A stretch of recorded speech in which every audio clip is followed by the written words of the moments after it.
here. While I'm waiting for confirmation, our audio and all that kind of stuff is coming in loud and clear. Plus, Tig will be joining us here in a second. He's got some technical difficulties. He was here. He'll be back. Let me do my first things first here that I always remind everyone. Go to hankstrange.com, sign up for our email list, look around on the site. If you go on the merch link, like Lola's reminding me, it will take you to a link to our shirts that we have up there. If you're looking for the cool shirts like Gun Nerds and the Lot Lao, all that kind of good stuff, you guys can find it over there as well. We also have, we've got patches on the website that you can purchase, and while supplies last, when you get these patches, we've got Gunvolt stickers, which I will show you right here. Boom, that we got from the NSSF, and we are giving those away. Ooh, stickers.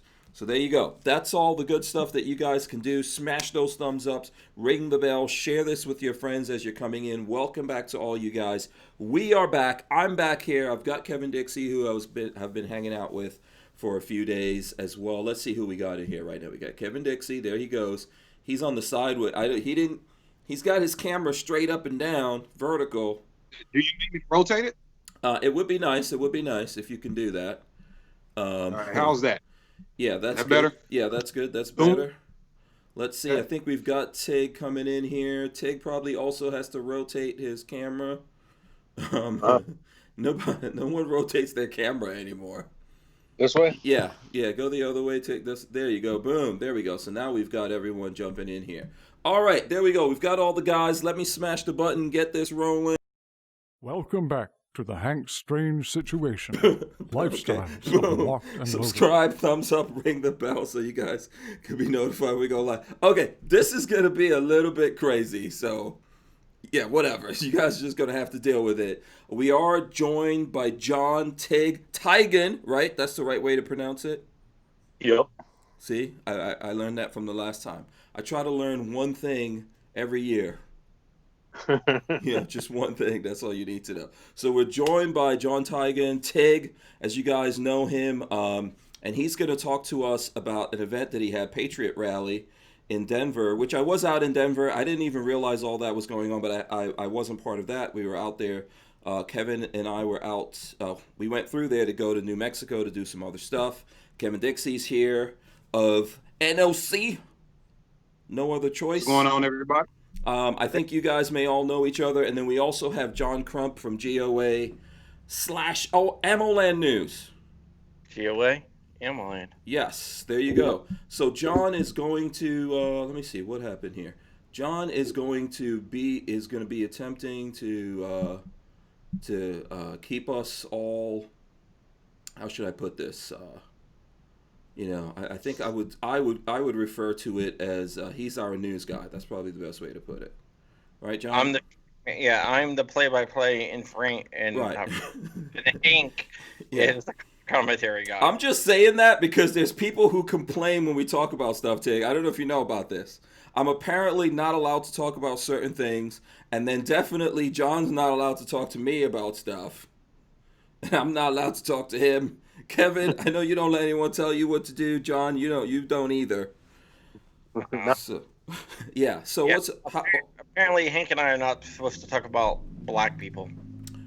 Yeah. So that's a whole other thing, which we will get into here. We're gonna get into that. So let me start off with Tig, because you guys you're actually making news over the weekend. Yeah, I tend to do that every now and then. Yeah. So do you want to give us the rundown on what the Patriot Rally was and what led up to that? Like why that rally was even going down? Well, I mean, it kind of stems back from July. I think it was like July 19th. They had a Back the Blue rally. Mm-hmm. It was 6th annual Back the Blue, and they didn't get as much people to show up as they did the previous years because they got word that Antifa, BLM. Mm-hmm. And the Communist Party is supposed to come in and kind of counter protest it. So, people were kind of like, well, I'm not going to go out there. I'm not going to take my kids. I'm not going to do this.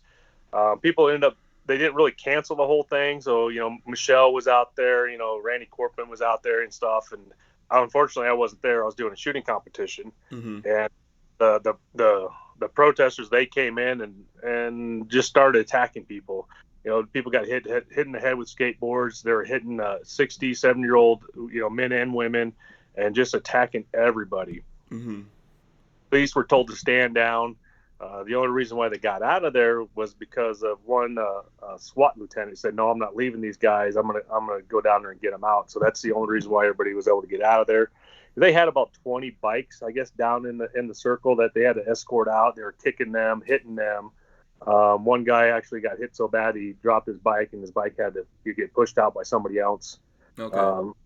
But so, and then just other things was kind of going on. People wanted to do, a little bit more rallies, but, they were trying to, the left was trying to intimidate them and shut them down, and it was working.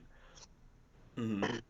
I did this one because I'm tired of, I'm tired of them trying to silence us when they sit there and say that they're the ones oppressed. They're the ones being silenced. Mm-hmm. Well, actually, you're silencing everybody else is what you're trying to do.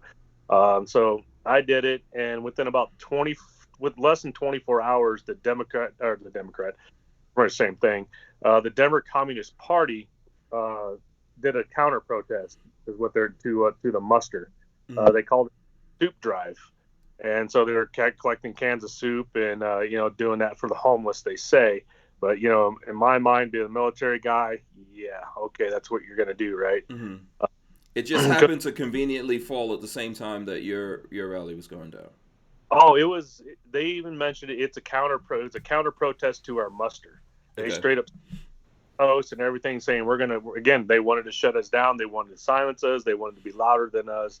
Mm-hmm. And then we got people on their feed just like they do on our feeds, Mm-hmm. saying that the BLM feeds, the Antifa feeds, and the communist feed that they're going to come in and immediately just do what they did at the Back the Blue rally. Well, we all know what they did at the Back the Blue rally. They literally attacked people. Mm-hmm. So Denver PD got involved. They're like, well, we're not going to allow this to happen the same way it did the first time. So they end up putting barriers up in between us. I mean, there was a pretty good distance, Mm-hmm. I would say close to 75 yards Mm-hmm. that they had in between us. When we first got there, we ended up showing up a little bit early. Probably about a good, 30 of us showed up with I started an organization called United American Defense Force.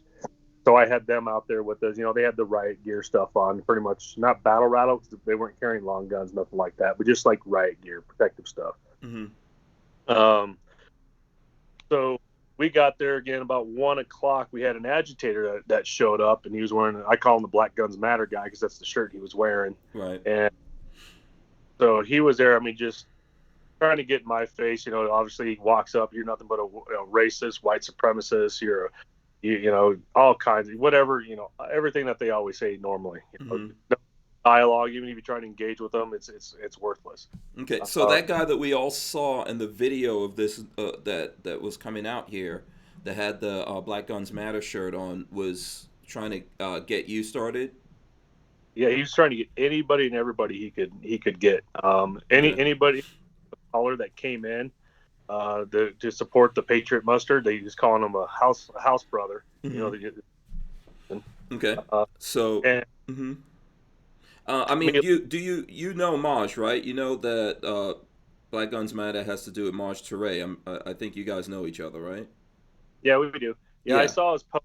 He didn't really claim him after the incident happened, but I forgot exactly what he said. He's like, well, if he shot him, then the guy deserved it. I don't think he really knew the whole situation either. Mm-hmm. But I think Maj just put a lot of stuff out there on this. I did try to reach out to him. I think he's really busy right now. But Black Guns Matter is not, like, Maj is not, says he doesn't have anything to do with that guy. And that guy is an agitator. That's, like, Maj, for example, was showing some other footage of that guy at other events doing the same thing. Last February, I read about him. Mm-hmm. His name was Jacob Kelly. He's really well known in Antifa circles and the BLM circles. I've done a lot of research into him. Okay. So, yeah. He's nothing to do with Black Guns Matter. He's more Antifa type of guy. Right. Yeah. You understand that, right? Right, Tig? Oh yeah, no, I knew Maj claim him, but that I did without without knowing who he was. That's the only thing I could go off of. Mm-hmm. Plus, I was trying to get Maj a lot of advertisement. Yeah. I mean, we can't control who buys our shirts and stuff like that, but we can definitely tell who we're dealing with the attitudes, right? And I'm not sure if it's some kind of ploy by people out there, like a deliberate ploy to have these things and try to get them on the news and involved in something to make people who are out there trying to do positive things look bad. Yeah, because when he initially walked up, he had a hoodie on, so the Black Guns Matter shirt was covered. Mm-hmm. But we came in, we actually allowed 9 News. Obviously they came in with the murder, with the shooter, did the rally thing. But of course, we asked him, like, who's this guy with you? He's like, oh, he's security. So, the other guy, obviously, we didn't let him in. There was another wannabe reporter guy we didn't let in that always follows the Antifa and pretty much the rioters and looters and tries to antagonize people as well. We didn't let him in. Okay. But for the most part, the rally went good. The Communist Party, they're over there obviously shouting all their hate stuff. We had some Proud Boys that showed up into the muster, and out there, man, they're just comical. It was just funny. I mean, there's nothing really derogatory at them to the Communist Party. They're all sitting there saying they hate you. We want to kill you. We want to silence you stuff, and they're just out there saying we love you. It was funny. It was just back and forth chant like that. But anyway, herself, it was turn out about 200 people, I'd say, showed up. Maybe a little bit over 200, which it should have been a lot more. But I was getting messages from people. I would like to bring my kids. I would like to come down, but I'm just afraid something's going to happen because I'm afraid they're gonna attack. Again, you shouldn't have to fear that. But anyways, so as we're getting ready to wrap it up, because I wasn't going to be there all day, I was just trying to make just a point and just leave, let the cops that way not not make the cops stand outside all day. But I knew they're going to have to deal with them that night too. So I cut it short. It's only about an hour and a half we were there. But just prior to us exiting, the 9 News producer, the shooter, and the agitator were all grouped together talking. Okay. Then as we started exiting, they kind of broke up, and then the agitator immediately came over. Obviously, all the cameras are following this guy now, and he's just immediately just starts going at people trying to agitate him. He's literally walking up to Joe Altman, his dad. His dad's black, he's white. Of course, they always say Joe, he's racist too, but walks right up to his dad. His dad's an older veteran. I think he's about in his 60s or something, and walks up to him. This kid's like in his 20s. And first thing out of his mouth is, "I'm gonna beat your ass." Knowing who the guy is, and I don't remember Joe's dad's name, but he just kind of looks at him and just smiles and laughs, like he'll okay, whatever, and so he turns his attention to another gentleman. He walks off. He went after about 4 people, tried to get in, just trying to agitate. And he went after one of the females that was there, again, got in her face. And this is when I was actually coming out and was getting ready to go over there, and she just turned and walked away. So I kind of walked away. And then I think my live feed's still up there, but you can see when I started live feeding, I was filming the altercation between the agitator and one of the Proud Boys. They were pretty much nose to nose, really. And he was just bowing up to him. I walked there for a fight. I was there just for a muster, and I walked up, kind of tapped him, say, "Hey man, let's go." It's just not even worth it. We turned, walked. Then next my whole organization, we all kind of left together with a lot of the people that were inside the rally. There was a crowd that was out there, obviously cheering us on, saying that was awesome, whatever. We just kind of kept going. You can see it on the live feed. I was videoing it. I was kind of seeing what the cops would do during the altercation between the Proud Boy and the agitator, but they were just kind of just standing back, just kind of letting it escalate. And that's I was kind of surprised by that. I figured they would have kind of came in or got a little bit closer, but they didn't move. So we left. We were probably, I don't know, almost a block away when we heard the gunshot. And what it was, again, some of the groups like stayed back. Casper, he's running for Congress. He stayed back because he showed up. He was actually one of the guys that he went up and got in the face and called him a house brother and stuff like that. So they're staying back, and the group that Tex was with, he was part of a whole nother organization. I think it was like the Reapers or something like that. Don't really remember, but they got an altercation. Don't know what started it yet. Don't know how they started engaging, but I'm pretty sure he probably just walked up to him and just started going off like he did with everybody else. Mm-hmm. Then Tex, for some reason, the shooter somehow. Yeah, I'm sorry. We're getting a little bit of feedback from you. Yeah. Turns towards the individual, walks over, and with about 6 to 9 seconds, you hear the gunshot. Mm-hmm. And I actually just saw some pretty good little layout, some still pictures just before about 5 minutes before you called, Mm-hmm. and a little bit before that. Mm-hmm. But definitely tell that. I can, from my point of view, it looked like Tex kind of walked over, stopped, and that kid kind of approached him. Tex, kind of put up his pepper spray, didn't spray him. The kid reached out, looked like it was because his arm was already down, and these are all still shots. Mm-hmm. One day we'll see the actual probably video footage, but yeah, I think the cops there had lots of or at least a couple of cameras rolling. So they've seen footage we haven't seen. We're getting stuff from people doing live things and maybe photographers that were on the scene, right? Yeah. Mm-hmm. Yeah. So again, what my point of view when just seeing the still pictures, Mm-hmm. Tex had his arm up. It looks like he brought his arm down as that kid was coming in to either shove him or grab the mace. Tex slapped him, and at the same time he slapped him, you can see him. He totally steps back, and that kid immediately goes to draw his pistol. Mm-hmm. Yeah, he got a pistol from his holster. That's when Tex came up and sprayed him.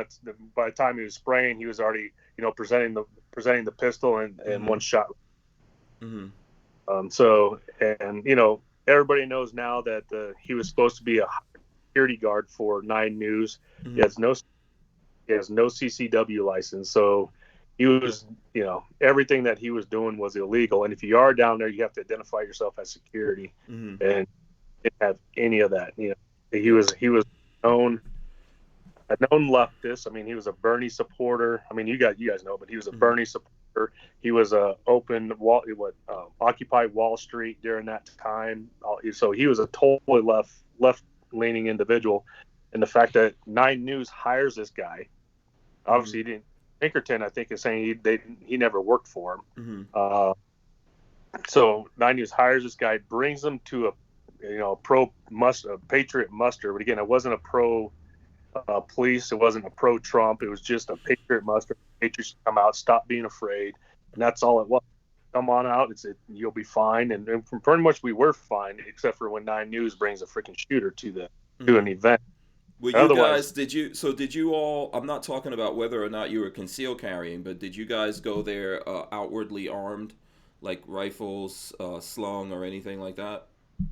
Nope. Denver, you're not allowed to open carry. You have to conceal carry in Denver. Okay.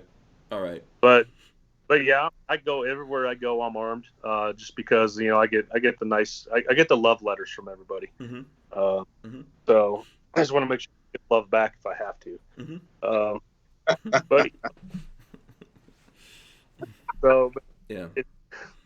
Yeah, I mean, there are guys that in the organization, obviously they carry. There's some that don't carry. We have people that just don't want to carry, but they'll carry obviously something to protect themselves with, but not a pistol. Yeah. Okay. So I think John has some info here that he can give us on this guy that's the shooter, because there's a lot of stuff out there. Like, was this guy a Pinkerton? Clearly he wasn't licensed. Denver already, they already looked into that, right? So that's why this guy's locked up. He wasn't licensed or registered, like John said, or like Tig said. So what can you tell us about him, John? You're muted, I think. Sorry, you're absolutely right. He was and then left this an Occupy Wall Street guy, and he did have connections with a lot of the left-leaning groups. Mm-hmm. 9 News contracted with Pinkerton. Pinkerton subcontracted out to another vendor. I haven't been able to get the name of the other vendors that they subcontracted out to, Mm-hmm. and he was an employee of that other vendor. So he was a subcontractor to Pinkerton. and he wasn't supposed to be armed at all there. Okay. So he took it upon himself to, violate his contract with Pinkerton and carry arms because he wasn't licensed as an armed security guard, or have any type of security license whatsoever. So that's what happened there with him. So obviously, I mean, Kevin, if you have anything, or John, even if you have anything, feel free to jump in there. But Tig, I reached out to you because in the beginning, when I was hearing about this out in New Mexico, at the event that Kevin and I were doing, I was aware it was happening in Denver, but I didn't realize it had anything to do with you. And then at some point, I started seeing like, oh, this Tig Tiegen involved in that. So what's your take on this whole thing, man? Being that you put on this event, you had as you told us, you had a reason why you did it. Like after this now, what's your take on everything that went down? It was pretty much everything that happened, I figured was going to happen, except for I didn't really think someone was going to get blasted in the face. I knew they were going to try to get in a fight. They're going to be agitating the whole entire time, and I figured there would have been a little bit of a fight along the way, either coming in or going out. So, I mean, it wasn't really surprising that they were out there doing that. But again, we didn't go after them. They came after us, just like I said they would. Just like I told everybody, they're going to come in because that's what they do. They sit there and say that we're the aggressors, we're the attackers, we're the oppressors. No, they are everything that they say we are. Everything. Reminds me of the brown shirts. Yeah, what's that? It reminds me of the brown shirts. Exactly. I mean, I think we as patriots, just Americans in general, we need to start shutting these people down. We need to start coming together and standing on the streets and telling them, no, we're done. We're tired of you destroying our city. Protest, that's fine. Not a big deal. Start when it get like what they did at Back to Blue and what they do at some of these other places. Even when you're doing what do they call it, the Trump rolling march thing with the vehicles, they said and they want to attack your vehicle because you have a different ideology than them. We don't go out there and attack them, but it's come to a point where we might have to start doing that. I mean, you literally have a communist party saying they're going to attack Americans on American soil because it's sad, and people. And the other sad thing is people are scared. They're legitimately scared to come out and do anything. And so I think I'm trying to understand what's your most important thing that you were trying to get out of this. You're trying to get, instead of people staying home and being intimidated by folks who are saying don't come out here, don't have anything to say, and then when you do, they're deliberately trying to get you guys into a situation, right? Because I think you said you saw these three people involved in a conversation, right? The shooter, a producer or something from the news, and then the guy that was wearing the Black Guns Matter shirt, right? Okay, so you're trying to let people come out here. Do you want to? Are you now saying that you want to use the same tactics, or you just don't want people to be afraid? And if they're out there obviously exercising their rights as well to come out and rally or even protest or whatever, and then someone decides, well, I'm gonna come in here and go after you guys every time you do this, then you have to defend yourself? Or are you saying to be more proactive than that? No, I'm not going to go after. I'm not going to be the aggressor. There's no reason to be the aggressor because they're going to come at you. You don't. Again, I've been standing up against them since July. Down here in Colorado Springs, again, they've been mostly peaceful. Never even engaged with them, but for some reason they're scared to death of me. Again, last time I showed up, they were out protesting at a cop's house, and they started attacking the neighbors because they wanted to get home. They're trying to drive through the protesters, and they start attacking the vehicles. You allow people to go home, man. Don't be a douche. But they end up pulling a gun on them. He ended up pulling a gun on them. So I heard the word. I put the call out. We had about 80 armed guys and women show up with about 45 minutes. I wasn't there to protect the cops. Of course, that's what they claim I was doing. I'm not going to protect the cops. Cops protect themselves. And we were there standing next to the neighbor who they actually went to the house and tried to attack him. Again, you want to get violent, I'll show up. You want to protest? I ain't gonna show up. Mm-hmm. Simple as that. Up in Denver, we were just there. I was just there with about 20 people, and just kind of seeing what's going on. It's just watching. They literally came a block out of their way to try to antagonize us and be the aggressors. We didn't approach them; they approached us. Mm-hmm. But they say that we're the aggressors, we're the attackers. Mm-hmm. We're the one doing all the violence and destruction. Mm-hmm. They're gonna kill me, kill my dog. One of the women that were there said, "I'm gonna rape you later, bitch." And so it's like, man, of course, you can say all you want to say. I'm just laughing inside and I'm smiling. Mm-hmm. All you got to do is launch. So why do you think that, whoever it is in Denver, I'm not sure what the political standing or background is in Denver, right? Or Colorado in general, huh? The Denver's Democrat? Liberal, yep. Okay, so you think they're just deliberately standing back and letting these guys do what they have to do to what? What's the end game here?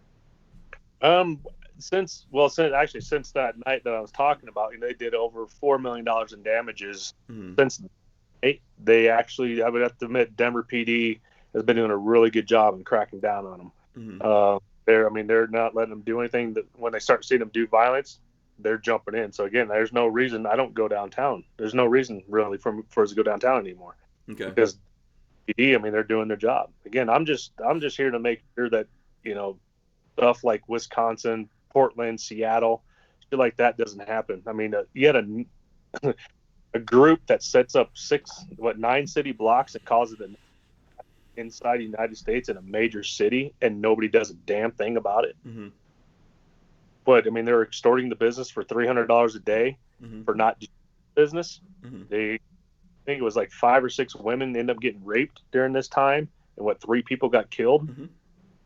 Yeah, and I think at some point when that was all dissolved, there were negotiations before that, and I'm not sure what they exactly gave those guys to dissolve that whole thing.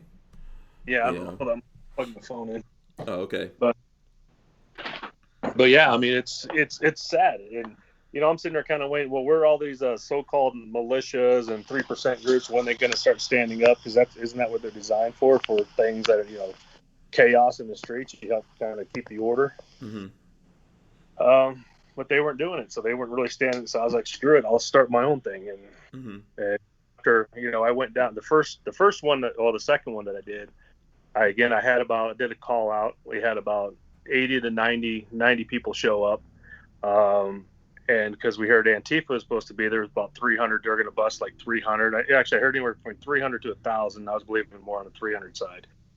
But I think it was actually, being like a handful of them actually came in. They're all from out of state, just like I was told. But the fact that we were there actually deterred them because we had an infiltrator that went inside. They were talking to a few of them again. They didn't know who he was, but they were opening up their backpacks. They always carried the backpacks, and they had rocks, frozen water bottles, again, the whole fireworks thing. And as they're talking, they're saying, we're coming down here just so we can start destroying everything down here, but these guys are here, and they're mm-hmm. pointing at us. Mm-hmm. So again, we didn't have to do anything but just show up, and that's Okay. So what can you tell us about this guy? I think I heard you refer to him as Tex. So did you the guy that got shot and died here, right? Do you know this guy? Nope, never knew him. I met him that day briefly. Of course, I meet a lot of people when I do things. Mm-hmm. No, I didn't know him. His group came out with us one night down in Aurora, but I know he was a hat maker. I guess he was very well known for making hats. Mm-hmm. I was watching of it, and he makes like the Charlie Daniels hat, the big bull hats, but he makes all day. Mm-hmm. He was a veteran, American Patriot. Obviously, he was a father. Mm-hmm. Yeah, but he was a pretty nice guy. Might have been, maybe a little overzealous at times, but who isn't? But I haven't heard anything really negative about the guy. Mm-hmm. So, okay. Have you looked at the news media that's like what's come out in the actual news media? Where I look at us as being social media, what we're doing here, right? Except for John. John is credentialed. Thank you. Yeah. But we're the rest of us are technically in social media, but the actual news media coming out and talking about this. Have you looked at any of that, like how they're reflecting on the victim here, the guy that was arrested for the shooting that was supposed to be a security guard, even yourself? I haven't really watched the news itself. I've kind of read a couple things. Of course, anytime you're patriotic, you come out the way I do, they're always gonna put you in the bad light, no matter what. Mm-hmm. Even if a freaking dude killed freaking 20 kids in the process, I would still be the bad guy in full effect. Mm-hmm. Mm-hmm. That's just you. But no, I really haven't been watching the news because I'm just waiting on information to come out before. People are asking me, like me, obviously, I got news. They're trying to hit me up. Hey, come do an interview. I'm like, dude, I'm not going to do an interview an hour after something happens. So I'm not going to know. Mm-hmm. They just want to be the first ones to put something out. So I had about 50 freaking requests for news. Mm-hmm. Have you done any interviews since this happened? No, I started doing them on Monday morning. Monday? Oh, okay, so we're getting like an exclusive. Yeah. So you better, Kevin, I know you're getting some tough questions ready here for Tig. No, I mean, to me, it's relatively simple. There's one thing that we can draw out of this, and that's patience, right? Because I saw the still shots when we got back from New Mexico, and the still shot just shows a guy getting slapped, then a guy getting maced, and then a guy falling. So the still shots, without explanation, make it look like that the guy, slapped him in the face, then maced him and was shot in the process, right? And it looks pretty one-sided. I'm smart enough to know, depending on who's putting it out, to do some more research and keep my mouth shut and tied, kind of get some more information. So really, the question isn't tough. Tig's pretty clear about his stance on things, and if you are going to go out and present a message, I mean, that's what we do. We're Americans. I think that what people need to realize, though, that aren't really plugged in, is that I get Antifa is one thing, right? Now I'm a guy that's turned down Antifa members when they ask could they train with me. I've turned them down because I don't like what they represent, right? Then there's the BLM portion of it. What I would like for people to understand is there are two parts of BLM, two big ones anyway, right? I'm not going to say there aren't subsets. There are the people that are protesting, whether you agree or disagree with them. They show up, they protest, they go home. And then there are the people that wait till it gets dark, and they go around and they start doing the destruction and the rioting. So I think that all Americans are against the chaos, more Americans than not. Even when you look back to Louisville, when that erupted several months ago, there was a riot officer that got separated from his unit, and he was by himself. And you saw a line of black men around him and linked arms and keeping the crowd at bay. So you're not going to attack this guy, right?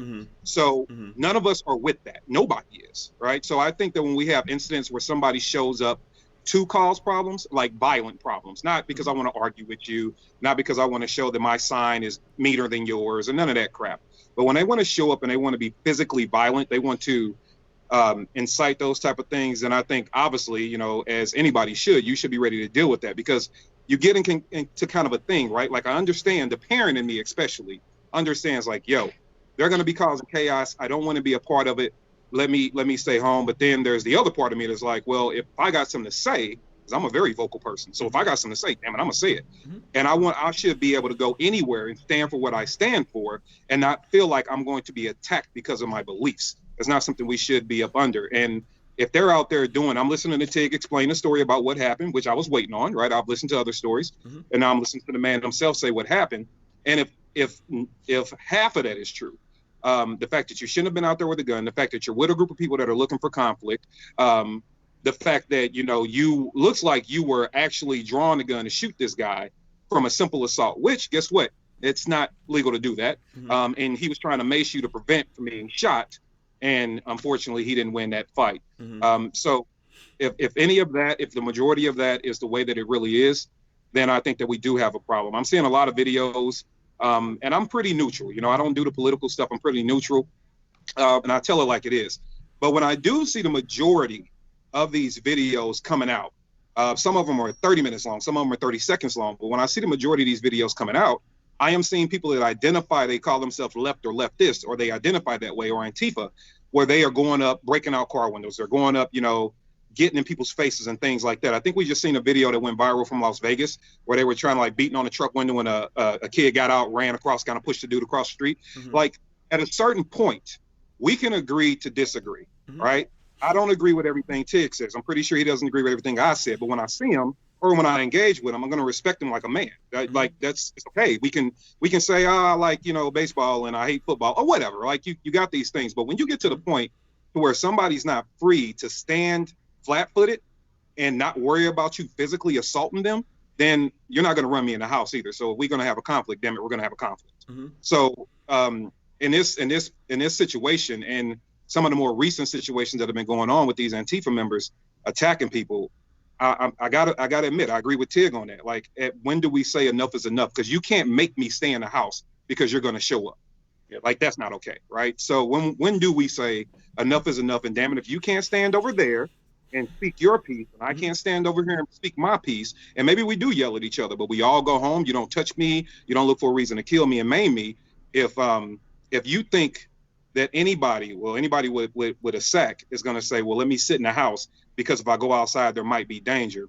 You're in the wrong country. I mean, we lose. If we can't go out there and say what we have to say, we lose. And as Tig was saying in the beginning, I've seen the footage, right? The footage is these two groups, like I think they called it dueling groups. And you had these two groups massively. So I was even thinking to myself, can they even hear each other over there, like what they're shouting? But it's fine. That's what freedom is supposed to be about. We're supposed to be able to go out there and say what we have to feel and not agree with each other. And we even used to be able to do that in America, like not so far separated. We could be face to face, not agree with each other, argue it out, discuss it out, and then we didn't feel like, hey, I got to kill this guy over it.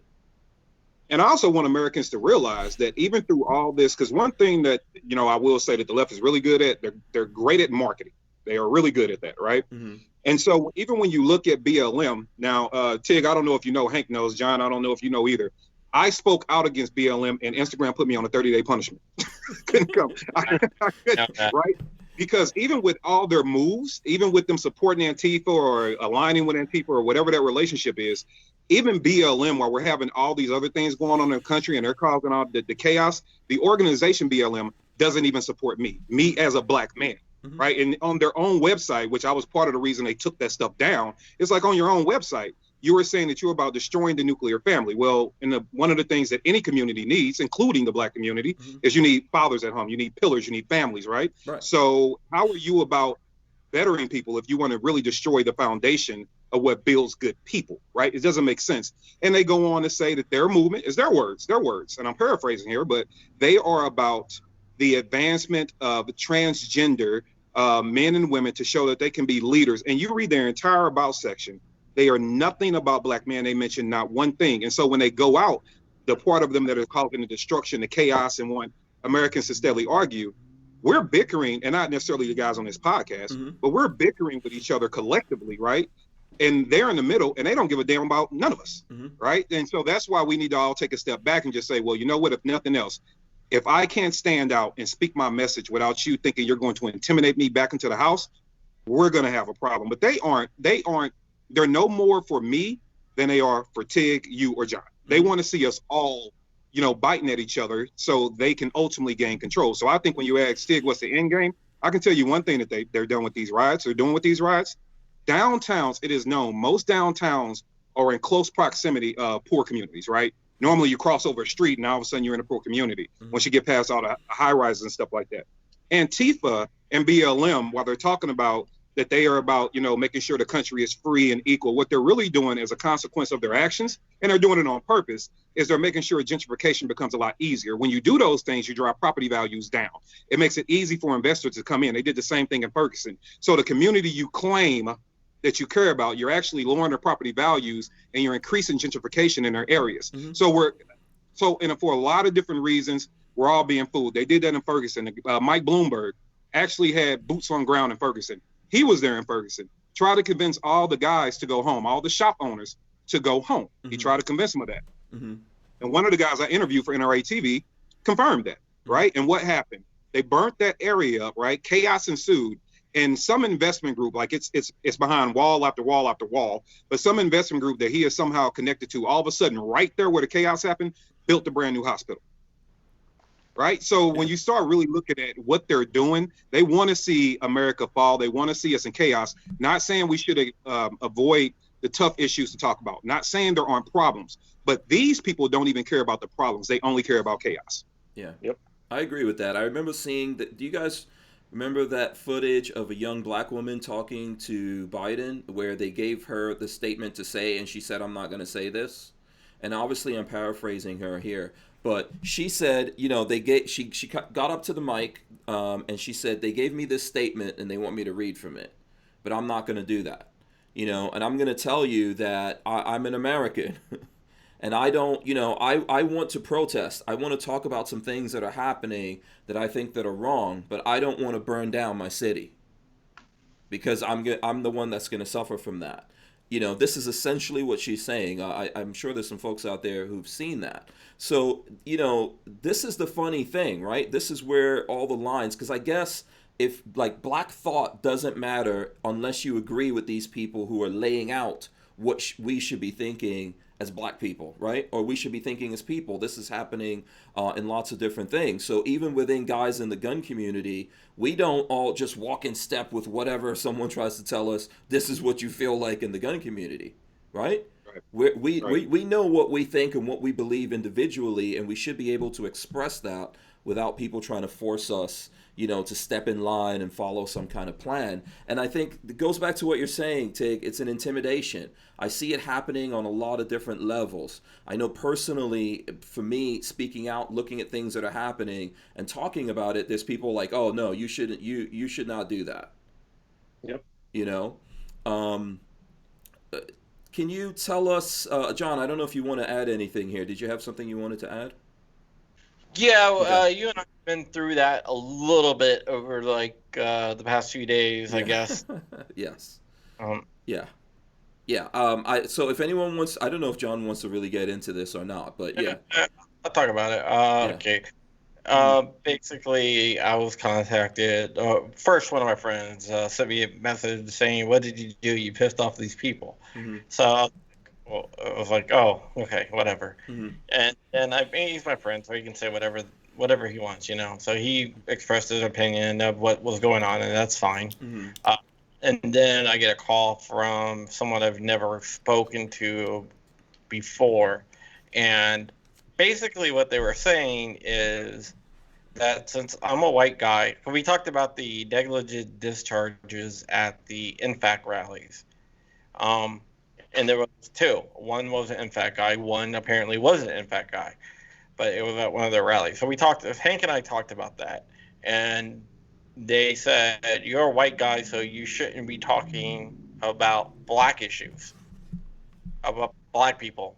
I'm like, "Well, I'm reporting the news. It was national news. I'm a journalist. That's what I do. Mhm. I don't look at what the color of the person's skin is. If it's news, I report it, especially when you have a guy that makes a video that's totally wrong and have no idea what he's talking about. That kind of raises the I guess the stature of reporting." So Mhm. Hank and I did a video on the second ND, and we talked about it. And Hank was like, "Do you think that this guy was NFAC?" I was like, "I don't know." And Hank's like, "Well, how do you become a member of NFAC? Don't you just show up?"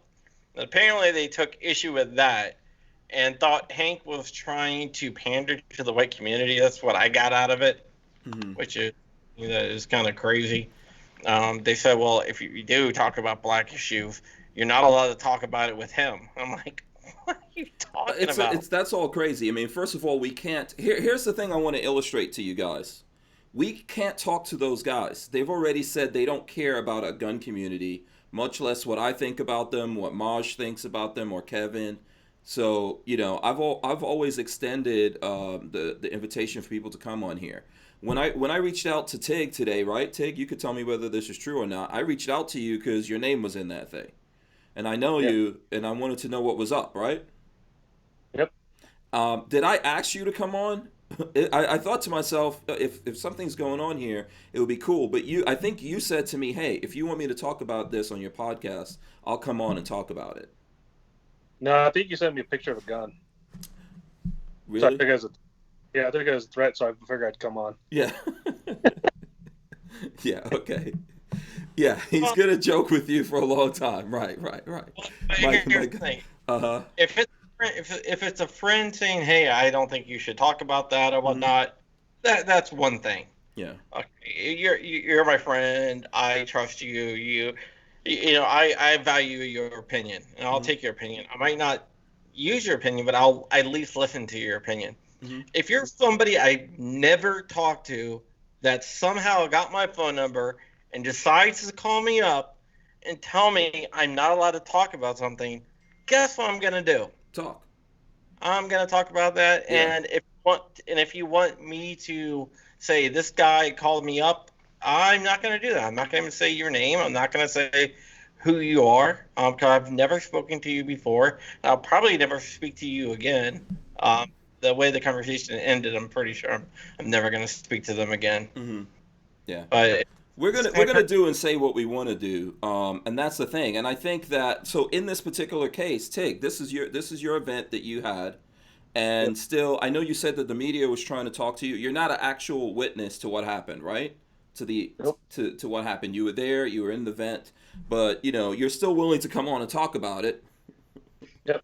I think you've been through. This is a terrible thing for that guy who lost his life and his family, and I'm sure that even I don't know if people understand this. Once you get into something like this, so even the person who's still alive, you're going to have to now deal with this forever, right? And you're going to have to deal with the repercussions of what you did, and the people around you are going to have to deal with that. And this is why sometimes we have to think about those kinds of things. But Tig's here. I think he's willing to talk to everyone, tell us what happened, have the discussions about it. There's other people out there that are doing things and not willing to get out and talk to anyone except the people who would just want to shut up and, go by whatever they say and be intimidated by them.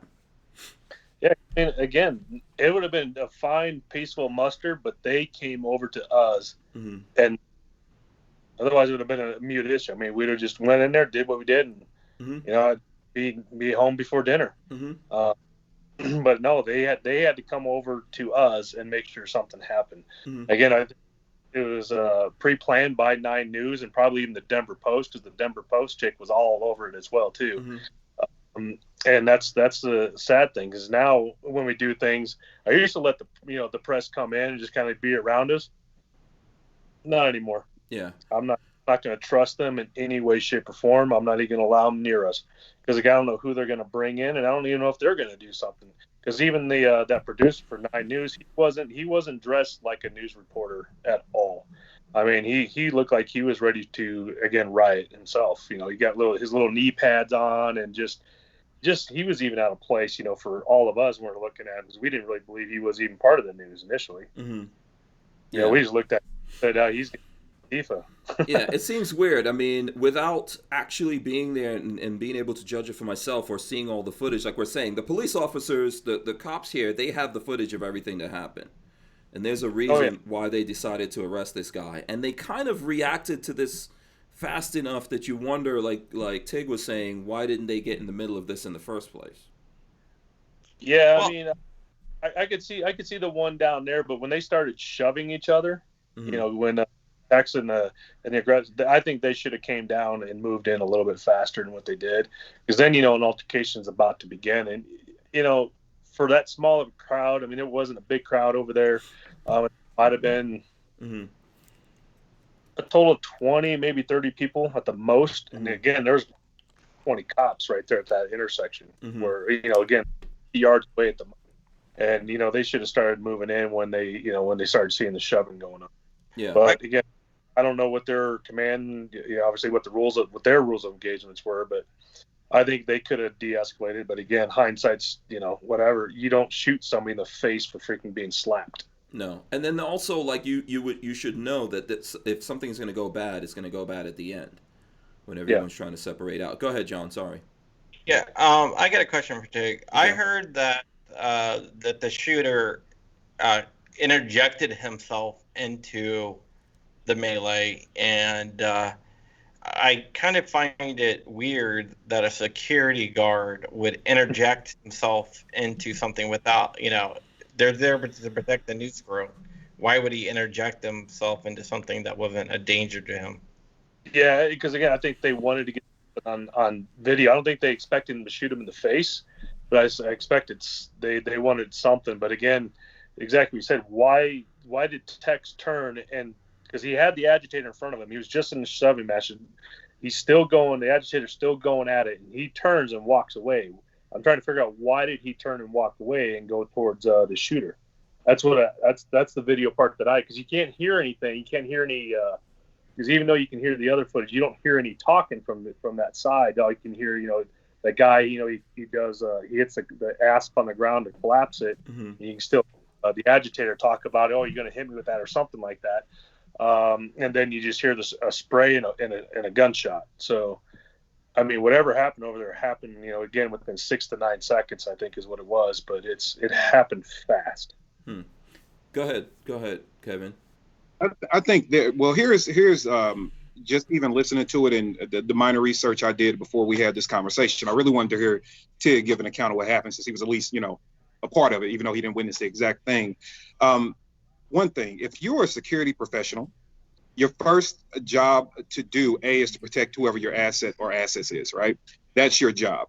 And you're supposed to de-escalate the situation, right? So when you're looking to de-escalate something, even if a guy smacks you across the face, that is your chance to move your asset to protection, right? Mm-hmm. And then if the threat presents to come forward and they start escalating their level of threat to where it does become dangerous, then that's when you take the appropriate actions, minimum force necessary to stop the threat after you've attempted de-escalation and calming the situation and making sure that your asset is protected. Well, clearly, this dude, credentials or not, had no freaking idea what he was doing. He clearly, just from what occurred, was more out there for himself and looking for opportunity. And I think that points out another general issue we have in America, and it was just really ingrained in this guy. I'm trying to clean up my language, because don't worry about it. Don't worry about it. My kids sometimes my kids can hear what I say, so well, in that case, yeah. But here's the thing: we have too many soft men in America right now, right? If a guy smacks me in the face, I mean, worst case, if I'm at work and I'm doing my job, I gotta, I've been hit in the face plenty of times. Mm-hmm. My job, I couldn't just haul off and kill you, because next thing you know, I would be behind the bars and I was putting people behind, right? Mm-hmm. So I understood that by, SOP and rules and regulations of the department, I couldn't do certain things. But even on the streets, if Americans are believing that if I get smacked across the face, then I get to use deadly force, by law, you're not even in the right constructs, right? Serious physical injury and deadly force are generally identified as the two reasons. And serious physical injury, which is the lesser of the two, that you can respond to deadly force with, is simply that you are at substantial risk of losing the impairment or the protracted loss of the function of any major body part. A slap across the face, unless you're getting hit by one of those dudes that's like a professional slapper. That's a thing, by the way, if you guys know that. Yeah, it's a thing. That will knock you out. Yeah, unless you're encountering one of those guys, mm-hmm. then you're not even fitting the general, kind of broad definition of when you can respond with force. Mm-hmm. So we have too many men in America that their nuts haven't dropped yet, right? And so you believe that something like that was needs for you to shoot somebody. So I think that guy, for professional reasons and for just not having his nuts dropping in his sack yet, is kind of a representative of the bitch acidness that we need to get out of American culture. Right. And I think that is a big problem. Now, I do have a question for John, since John, you're the, credential reporter here. Mm-hmm. I have a question for you. As far as what we know, there are always things we don't know and we'll probably never hear about. But when it comes to these riots, let's take the ones in the last 6 months.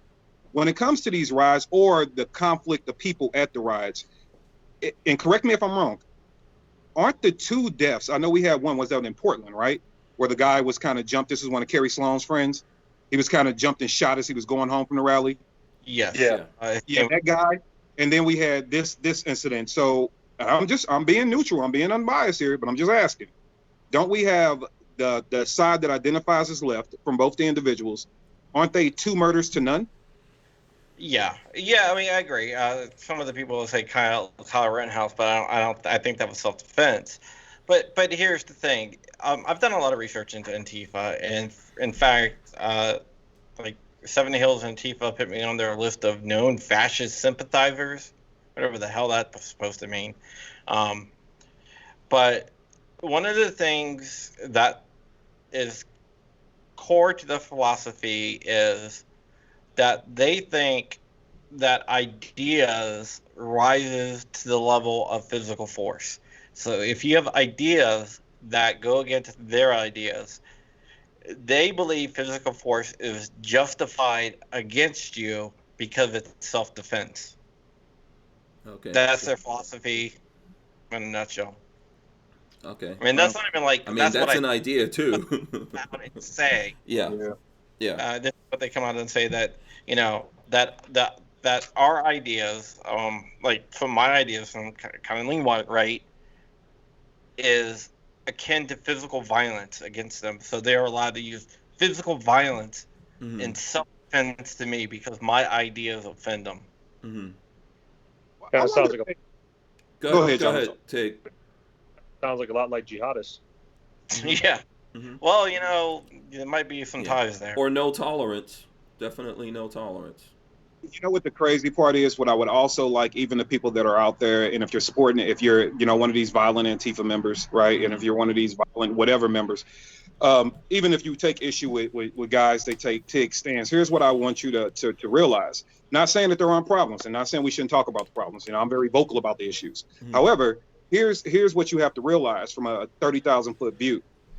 The same party that you are representing, that exact same party that you are helping, whether you're doing it directly or indirectly or whatever, but that same party abandoned me and Tig. They left him in a war zone, right, and said, good luck, right, by Hillary Clinton. That's the same woman that then, you know, years before stood on TV and left me in a war zone and called me a super predator, right? So this party doesn't mean good for anybody, especially some of the high-ranking officials of the party. Let me say that to be fair, right? They don't mean good for anybody. So think about it for a second, what you're supporting. Once you went past the issues and you're helping out with political agendas and you're being, you know, violent and you're doing all these different things and you're helping them out, I want you to remember who you're helping. So yeah, if I was Tig, I have a problem. Leave me in a damn war zone, see how I feel about you when I get home, right? And when you left me in a different type of war zone and then said that we're going to cut resources, put all your men in prison, these are the people that you are helping. They don't care about black or white. They don't give a damn. They care about destruction, and you're being an arm of that destructive branch. And just remember that when you're out there acting a damn ass.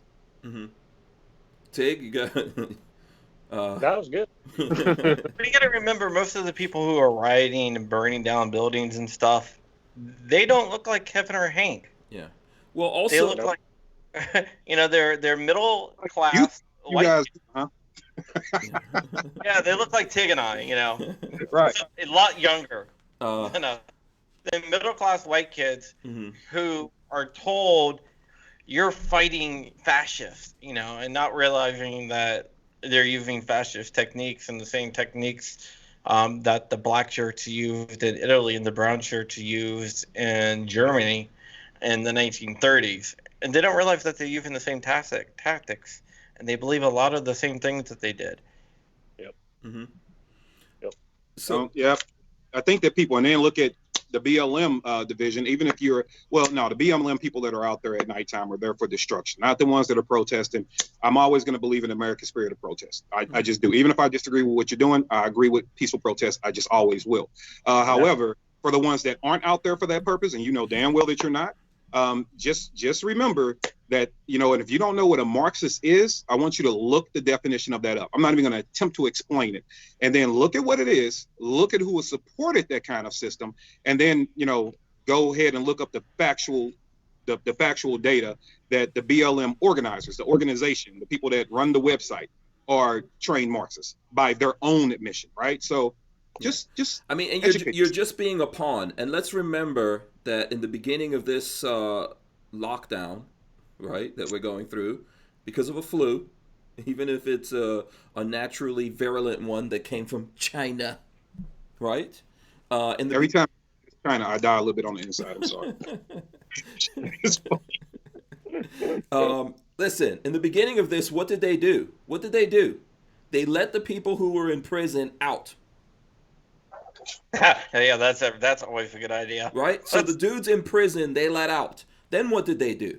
They said to the law-abiding people, because I'm sure they weren't telling those dudes in prison, you have to wear a mask. They're not obviously not planning on putting them back in for that. Then they're telling the law-abiding people out there who don't want to get arrested, who want to follow the rules, no, you have to put this on. If you don't put it on, we're going to lock you up, right? And then what starts happening is when there's things going on in our country, they've been going on for sure. We've got to deal with it and all that kind of stuff. But when that kicks off and places started getting destroyed, you know, then it's like, oh, well, you know, we don't know what that came from. But you good guys, you still need to stay home. These guys could come out. They don't need to wear masks. They're not going to get sick or anything like that. They're not going to spread the disease, none of that kind of stuff. You stay home. I think the thing that Tig is saying here is, why should I have to stay home if I also have stuff, if I want to voice my opinion on what we have to fix? Ultimately, if we actually have to fix it, if that's what's important, which I don't believe it's what's important. I think it goes to what Kevin's saying, that ultimately, you know, these guys are just using you. You're a pawn. They want to control you. And then they're using these guys to have us say, okay, no, we're just going to stay away from this. You know, but we cannot do that.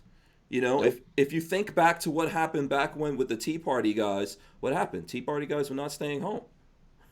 They were getting out there and going, yeah, we're not going to take this crap anymore. We're going to change this thing. And now they're trying to say to certain people, no, you don't come out here. Other people, you could come out here. You could after the protest. I'm with Kevin on that, right? I think all of us are. After the protest, you could stay here at night, burn every damn thing down, destroy everything. You know, who the hell's going to pay for that? You know who pays for that? We do. Yeah.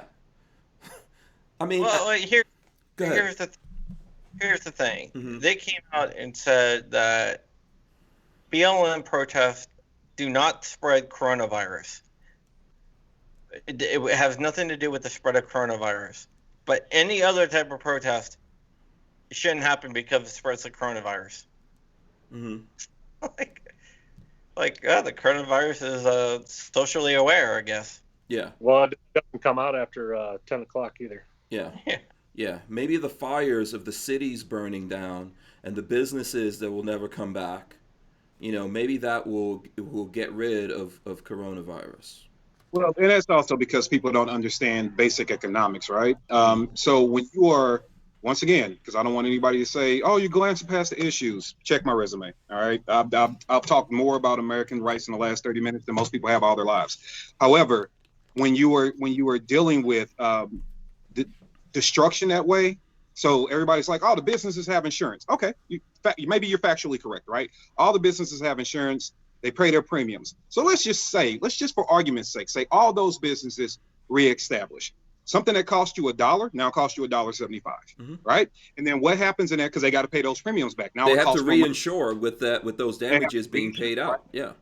It's like if you wreck your car. What happens when you go back, you have enough accidents, you go back, get car insurance. Now all of a sudden, your rates go up, right? If some idiot runs into the back of me, my insurance goes up. Well, you got the wrong insurance. No, that's just a reality. If you're involved in an accident, even if it's not your fault, your insurance goes up.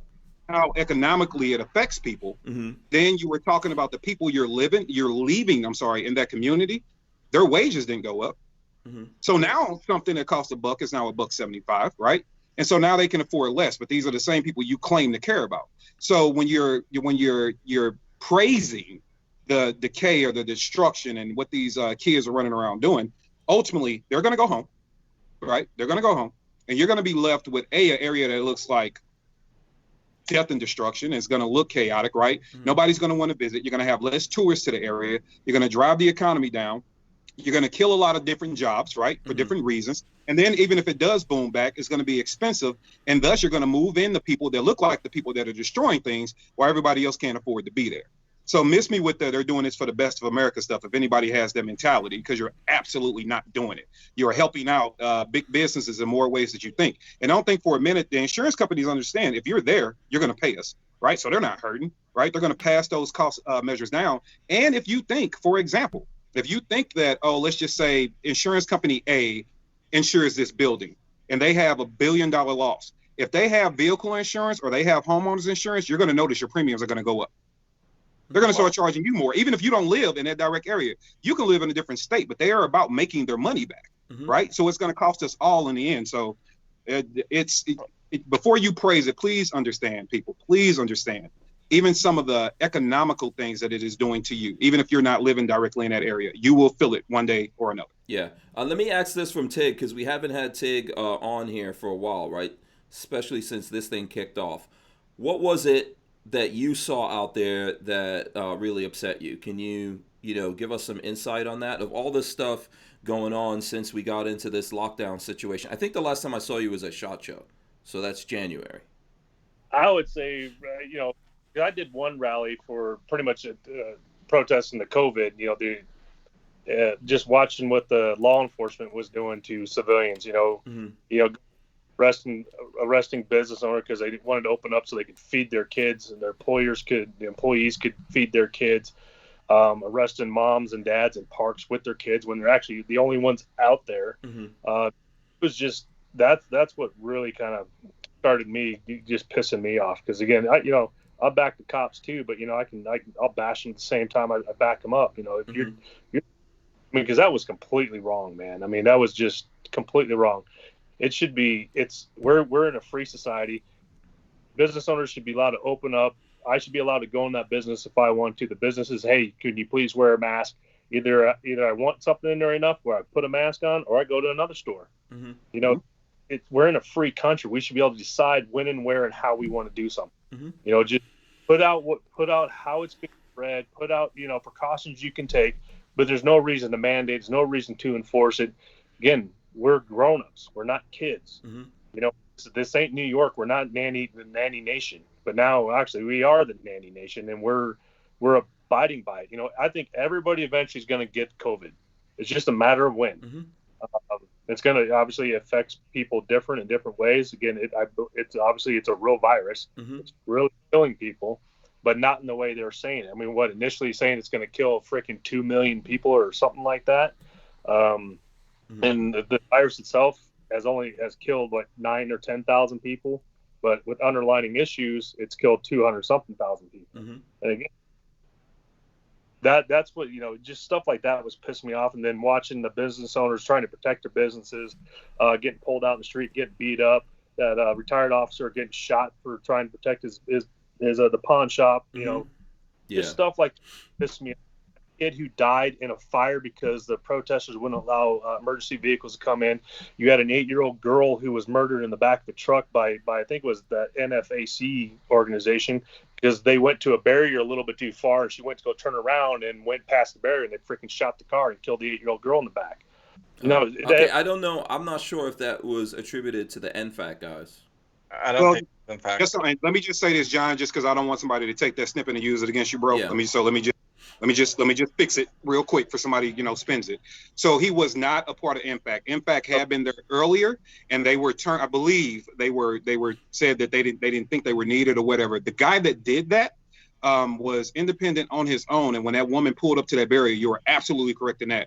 When she pulled up to that barrier and was attempting to turn around, that guy shot at the car and did kill the 8-year-old child in the back. So just saying that way nobody takes that snippet and spins it on you. Yeah, we don't want to give anyone.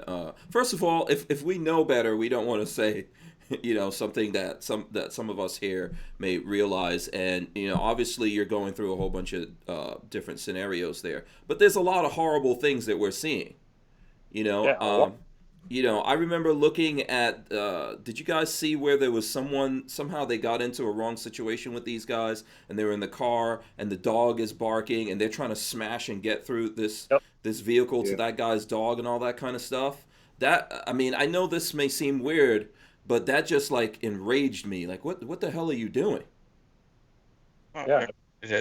I heard it was the same person that they were just with.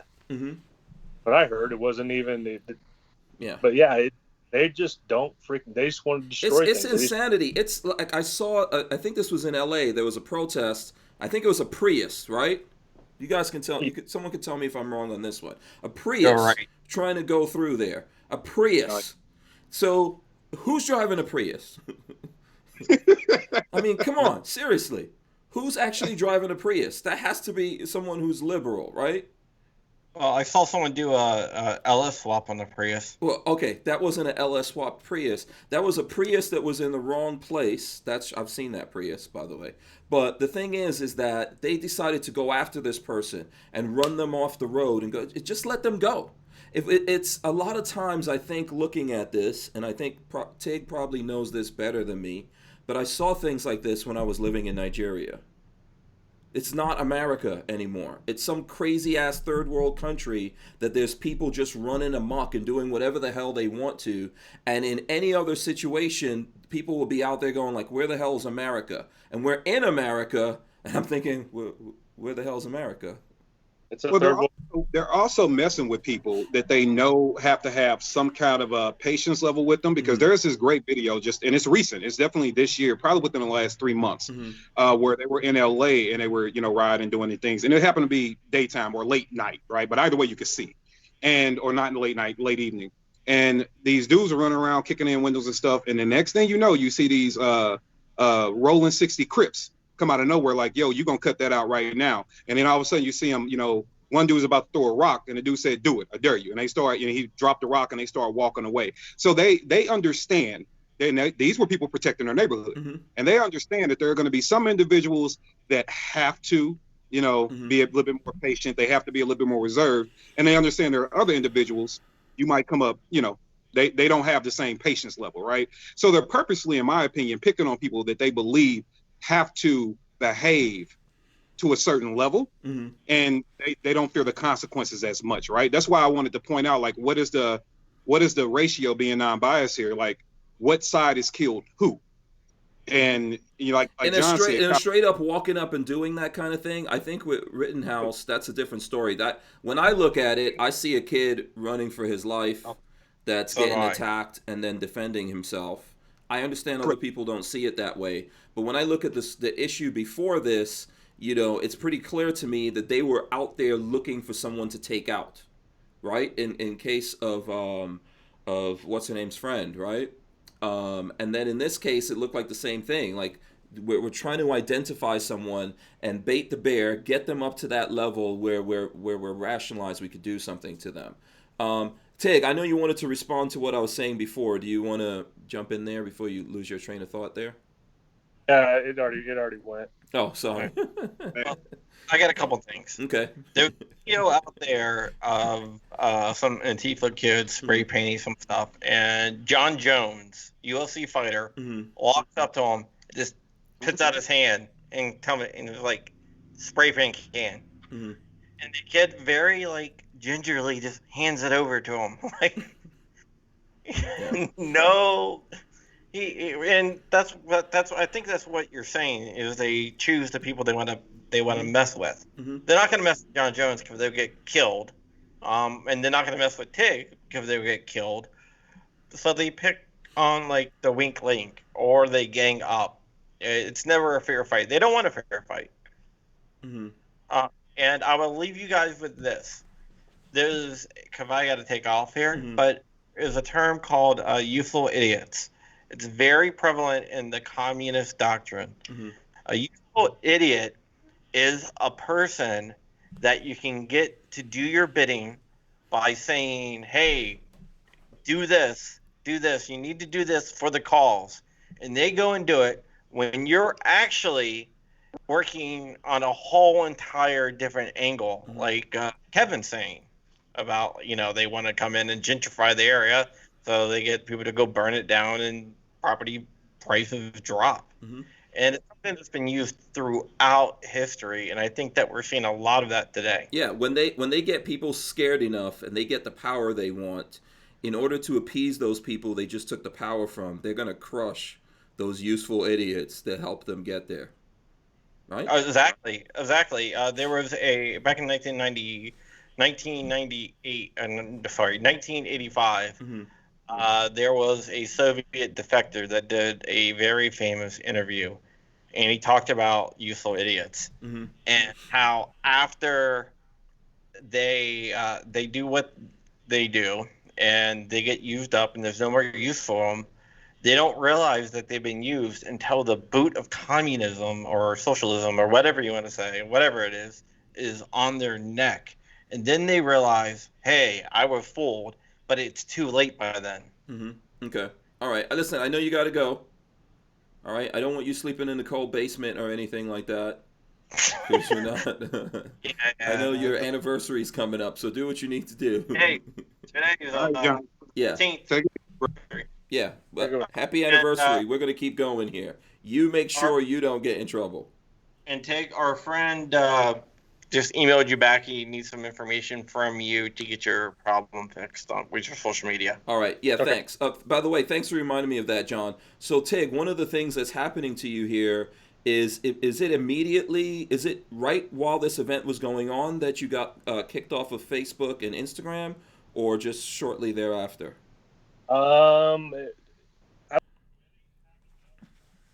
When people heard about the shooting, they went straight to my page and it was gone. Mm-hmm. Just Facebook. But Facebook, I mean, I was down by then. I was down like almost 3.5-4 million views a month. Mm-hmm. Because it was totally shadowing me. And then Instagram just happened yesterday around noon. Mm-hmm. You get no explanation, no nothing, just gone. Yeah. It's weird because I know I was looking at stuff that that had to do with you, and then to go on for this today, I'm trying to look you up. Even Lola was like, where exactly is Tig? Right? So Instagram pulled you off today. Yesterday. Yesterday. Okay. So and then did you get any kind of messages? Did you get any messaging as to why? Nope. I was actually I've been pretty good for the last couple months, actually. I think the last thing that was deleted was about Kyle, about the incident, and Mm-hmm. so that's over what, 2 months now, something like that. Okay. But yeah, I mean, Twitter. I'm just waiting on Twitter to go away, but I just went ahead and started a Parlor account. Okay, so you're on Parlor. So here, I'm just gonna run this in here for a second, right? Just for anyone who's looking for Tig, I don't want to miss this because if he's not on Facebook, this is the deplatforming nonsense that goes on. Yep. So if he doesn't have a way to get the message out to you, or to say, hey, this is what's happening to me here, then he's extremely marginalized. So if you go to Parlor and just put in Tig, you're gonna see John Tig Tiegen. And I'm gonna follow you right there. Yes, there you go, boom. So there's his Parlor right there. It looks like it's Tig with let me see if I could go to that. There you go. So this is it's like, what is that thing? What does that shirt say? Valor. I can't read the rest of the shirt. Oh, it's got Benghazi on it, right? It should be my logo and an eagle in the background. Oh, okay. Yeah, you got it. Okay, I think I see that. All right, so there you go. So you're on Parlor. Where else are you? On Twitter? Yeah, and just Twitter. Okay. That's a and John Tiegen. and I don't it's know if it's, go ahead. I'm or sorry. John. I don't know if it's John Tig Tiegen or just John Tiegen. Let me search it here, and then I'll run it in just in case it's a bunch. Okay, yeah, it looks like so. That's John Tig Tiegen, also right above Tiger Woods. If you put in TIG. So that's where you guys need to go to keep up with John as well. You know, I know this is one of the crazy things about this kind of stuff. And when things like this go down with the other side, I don't see these same kind of tactics being used. Yeah, I mean, I don't know. I don't really follow any other pages, so I have no idea what happens to them. No, they don't do it. We're the ones that any little thing that we do, you know, it's like, hey, this is a reason to take us out. So I think that John Crump is talking to someone and working with someone. Hopefully we get that going. What do you think about this whole? What do you think about the whole like deplatforming situation? Yeah, they do it every 4 years. I mean, that's what it seems like. They really hammer down, you know, towards the end. I mean, even like Tank, you know, he has millions of followers. He gets his account deleted every 4 years. He's got to start over. Again, they're just trying to. It goes back to the same thing as the Communist Party that was out there. They're just trying to. They're trying to silence. I'm not conservative or the right, but just the Patriots alone. They want to silence you because they want to control what's going to happen in the future. I mean, they don't want us to come out. They want us to stay inside of our house. You know, I don't know if maybe that's a whole thing with the COVID, but you know, I mean, they just mandated another 30 days here in Colorado, and there's only 266 cases, and there's billions of people, and I'm like, come on, there's no. Again, eventually we're all going to get it. I believe. I think just the mask is just going to slow it down, which is fine. But again, it goes back to I should be able to, if I don't want to wear a mask, I don't want to wear a mask. The store wants you to wear a mask. Then if you want to go in there, wear a mask. Mm-hmm. I fly, I wear a mask. Mm-hmm. But when I get on the plane, I take the mask off. I mean, they kick me out of the airport. Well, screw me then. Yeah. One of the things I noticed recently when I was traveling is that American Airlines, I don't know what other airlines are doing this, but American Airlines basically said which this whole thing's crazy. You have to wear a mask, except if you're eating something. Then you can take the mask off. It's all good. Yep.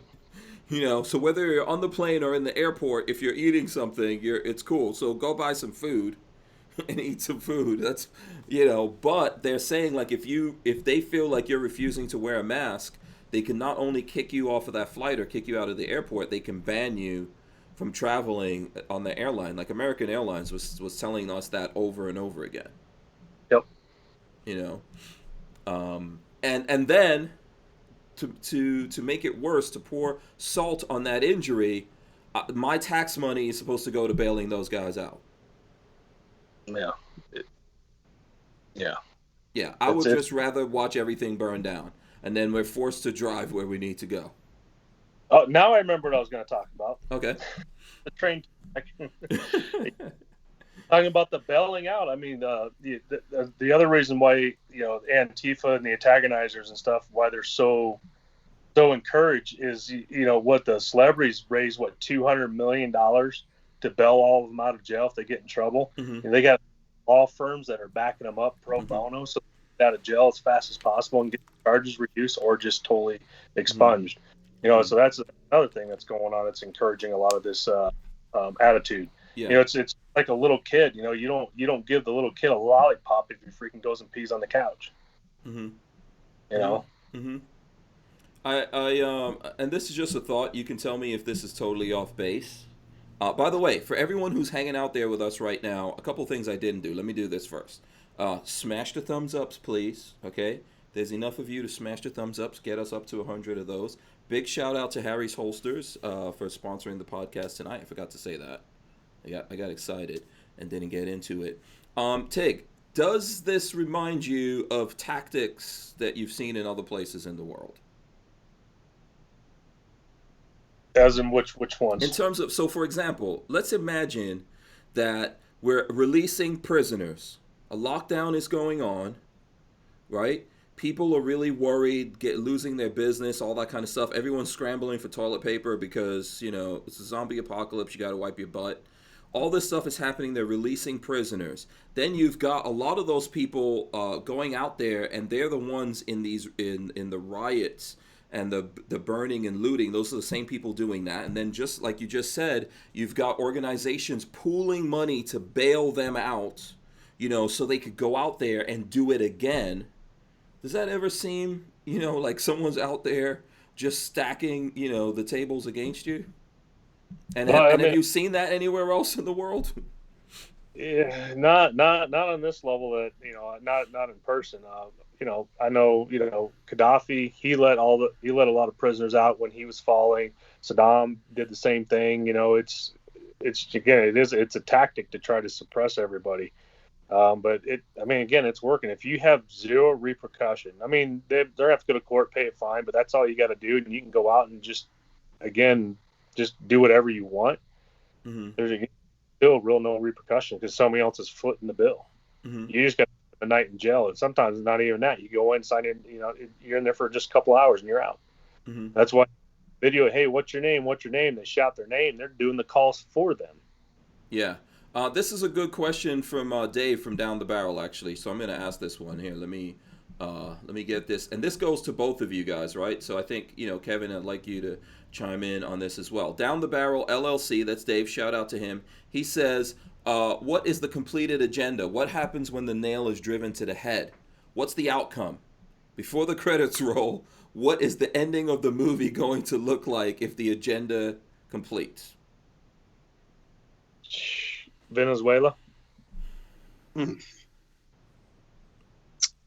I'll second that. Really?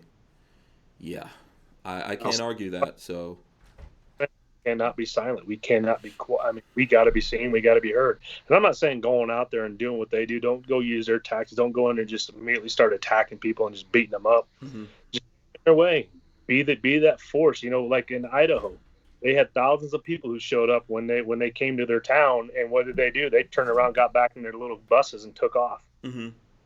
And that's all it took. It didn't take any violence, no nothing, just power. You know, power in numbers. Mm-hmm. That's where it's at. But you have to be willing and ready to actually do violence if you have to. But again, I think it's stupid. It's childish. It's schoolyard bullcrap. But that's what they want. And again, just like that, Saturday, that's what that aggressor wanted to do. He wanted to get in an altercation. Yeah. Go ahead, Kevin. Did you want to say something there? Oh man, I really nothing to add to that. I agree. I mean, and it's the same tactics when it comes to defending your town or defending your immediate neighborhood. I can tell you personally, people that are about, some people, what's the old adage? Some people just want to see the world burn, right? Mm-hmm. And when it comes to that, there is a point to where you have to be able to stand up and say, enough is enough, And I think what Tig said about being careful about just using their tactics is very important. But when it boils down, when you have no other choice, when you really get where your back's against the wall, are you going to think about your town or your city like your house? Are you going to let somebody just come tear it up? Mm-hmm. Or are you going to, at what point do you say, no, that's not going to happen and you do something about it? Mm-hmm. That's up to each individual to come up with that answer. Mm-hmm. But that's the question you have to be able to ask yourself. But I do think that we all need to hear what he says. You don't go out there looking for problems. You don't go out causing the chaos and destruction. You don't go out playing their game. You go out to make sure that they understand that what they're doing is not acceptable. And then if somebody's going to cause you hurt, harm, or danger to a point to where you can seriously be hurt or you can die. I mean, there's this little thing called self-preservation that's ingrained in all of us, and then there's this little thing called the Second Amendment. And if the two need to come together and be executed on accordingly, then so be it. Okay. And then the aftermath of that, what should be our mindset in that, right? I'm just asking you guys that question because I think there's a lot of people who think about that, and maybe that puts a little bit of fear in them. Like that's what we're talking about here. And someone says, hey, so if I go out there and I'm standing up for myself, for my neighborhood, my community, and I get into something with these guys, and even if I'm in the right, I'm going to be vilified, arrested, locked up, and all this kind of stuff, then what?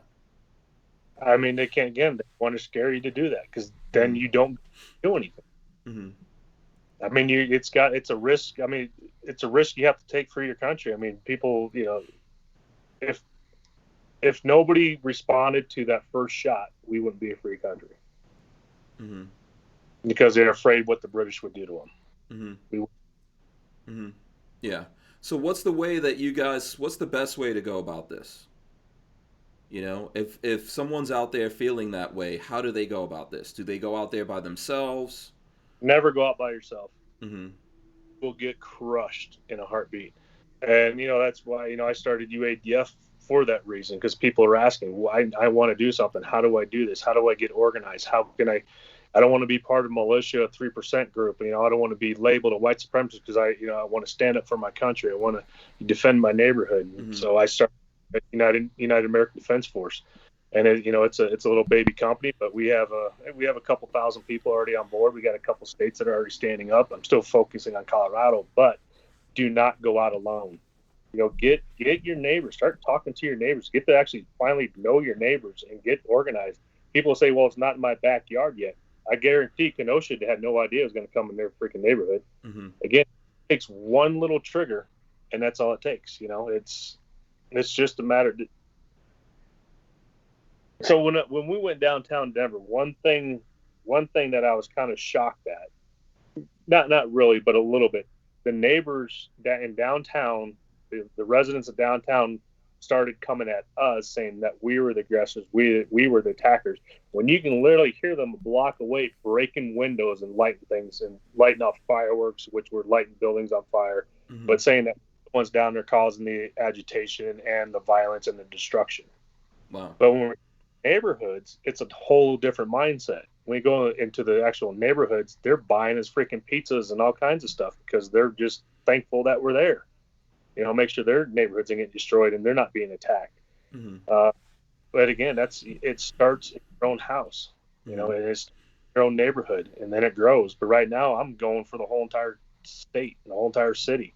I'm doing on the big side because that's what's really being destroyed right now. Not really so much in Colorado, but it has happened. They've went in the neighborhoods 3 times now, and again, they attacked people in the neighborhoods. They attacked somebody in a wheelchair up in Fort Collins, and it's we have to start coming together. You can't do it alone. Yeah, is there a method that either one of you guys can give for people listening out there that don't know any better?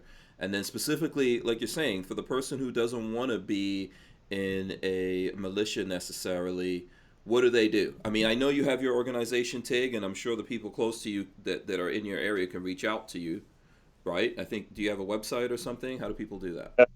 Yeah, it's fbcunited.com. Okay. So, go ahead. Say that again. Fox Echo Charlie United.com. Okay. So what do people do? Well, I think if you take advantage of, if you want to be active and you don't want to be labeled, like Tig was saying, he went out and started something. That's good. That's what people should be doing. You see a problem, come up with a solution.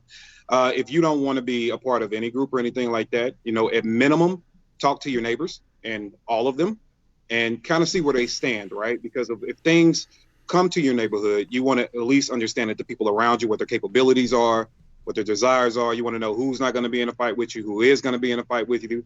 Have some resources, understand who has what resources, and really kind of build your own thing, even if you never talk about it publicly, right? Kind of build your own network and your own system with the people that are around you. And I will say this, if you don't think that this will come to your quiet little peaceful neighborhood, you're sadly mistaken. I grew up in the shit. It gets no worse than the way I came up.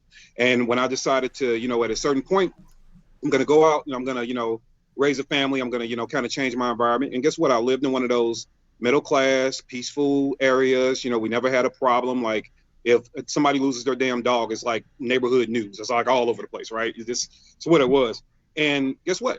One night when I returned home from going down into the riots, I had to go there and do some work, which I've talked about before. I want to talk about now. But when I got home a couple hours later, our local news and all their wisdom decided to put up what areas didn't have police support because of all the chaos, right? Yeah. So, and they did it by zip code and with a pretty little map and outlined it, right? Yeah. And my neighborhood was one of those neighborhoods that was encompassed. And it was at that time, I'm already ready for whatever, whatever comes my way. But, kind of thinking nothing really going to happen, but I'm ready, but is it really going to happen?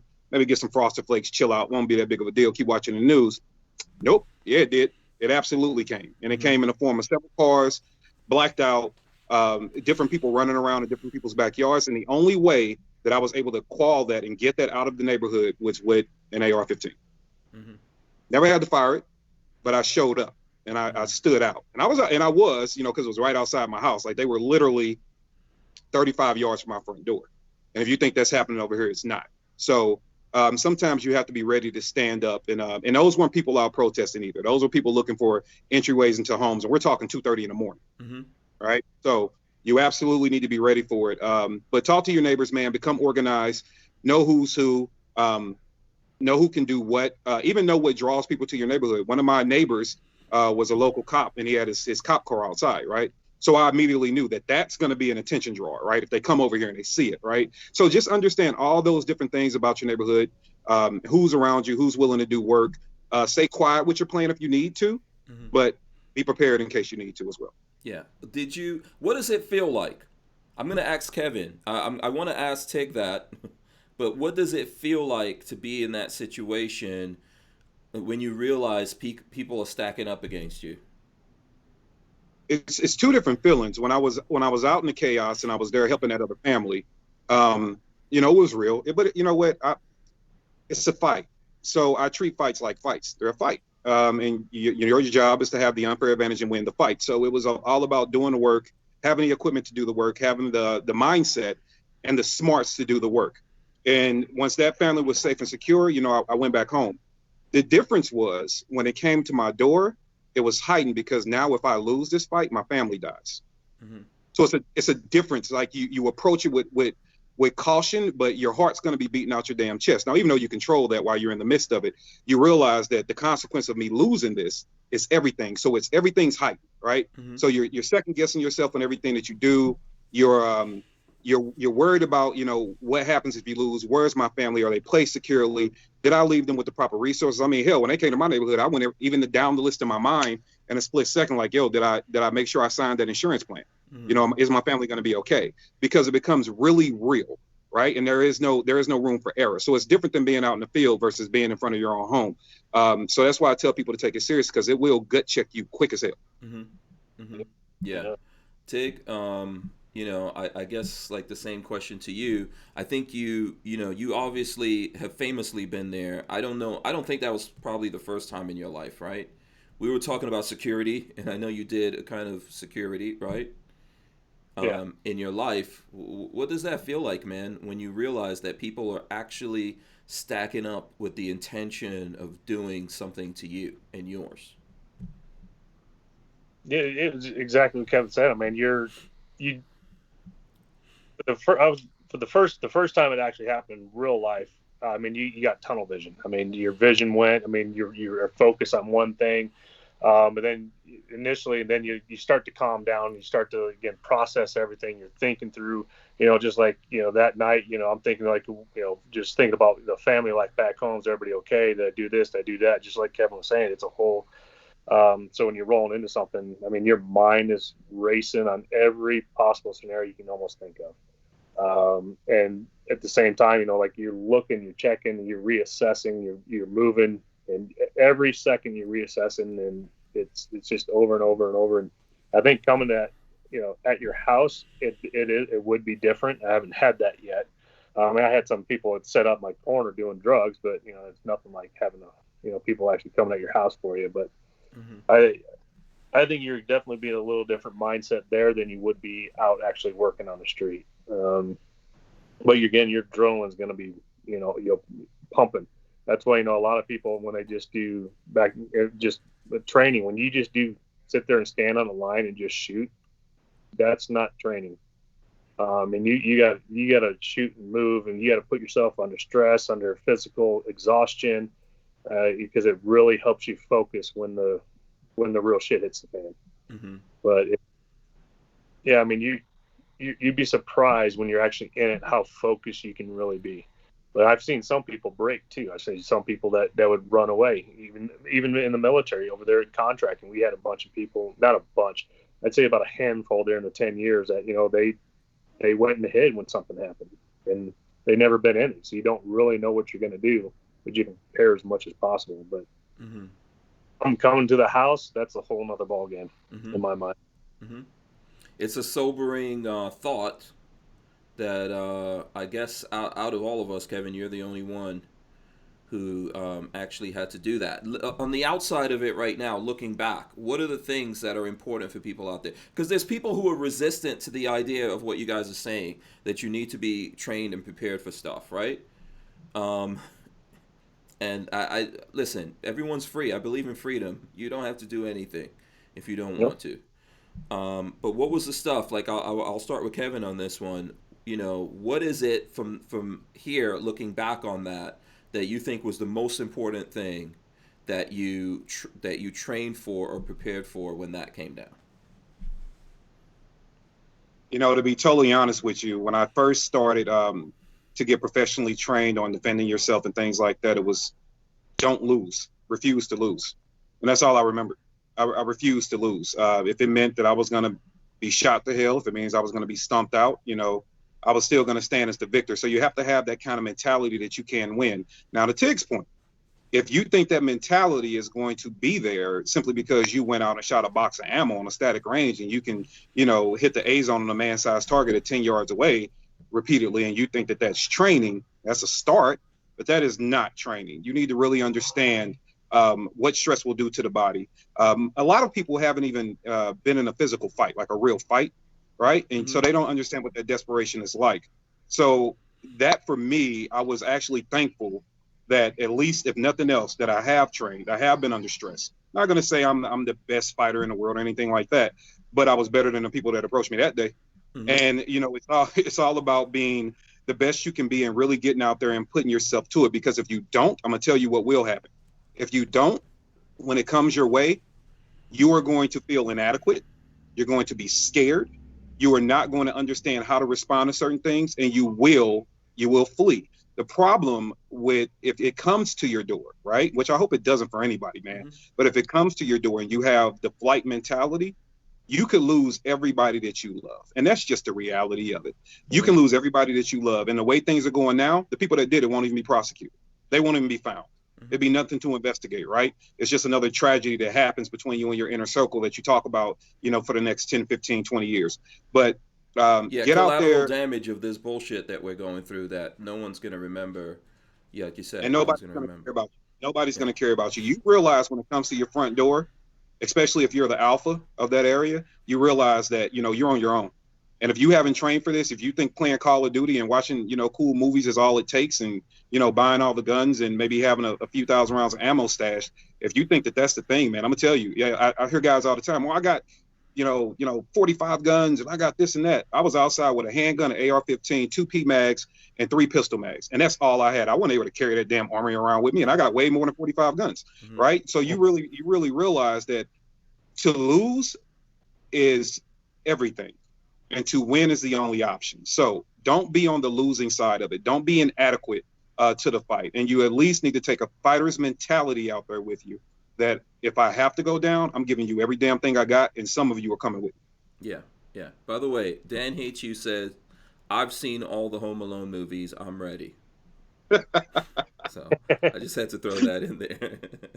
I you was know. What was Pretty that? much.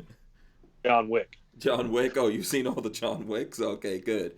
I think so. Just before I asked you that same thing, Tig, it goes back to something that we said in the beginning of this, right?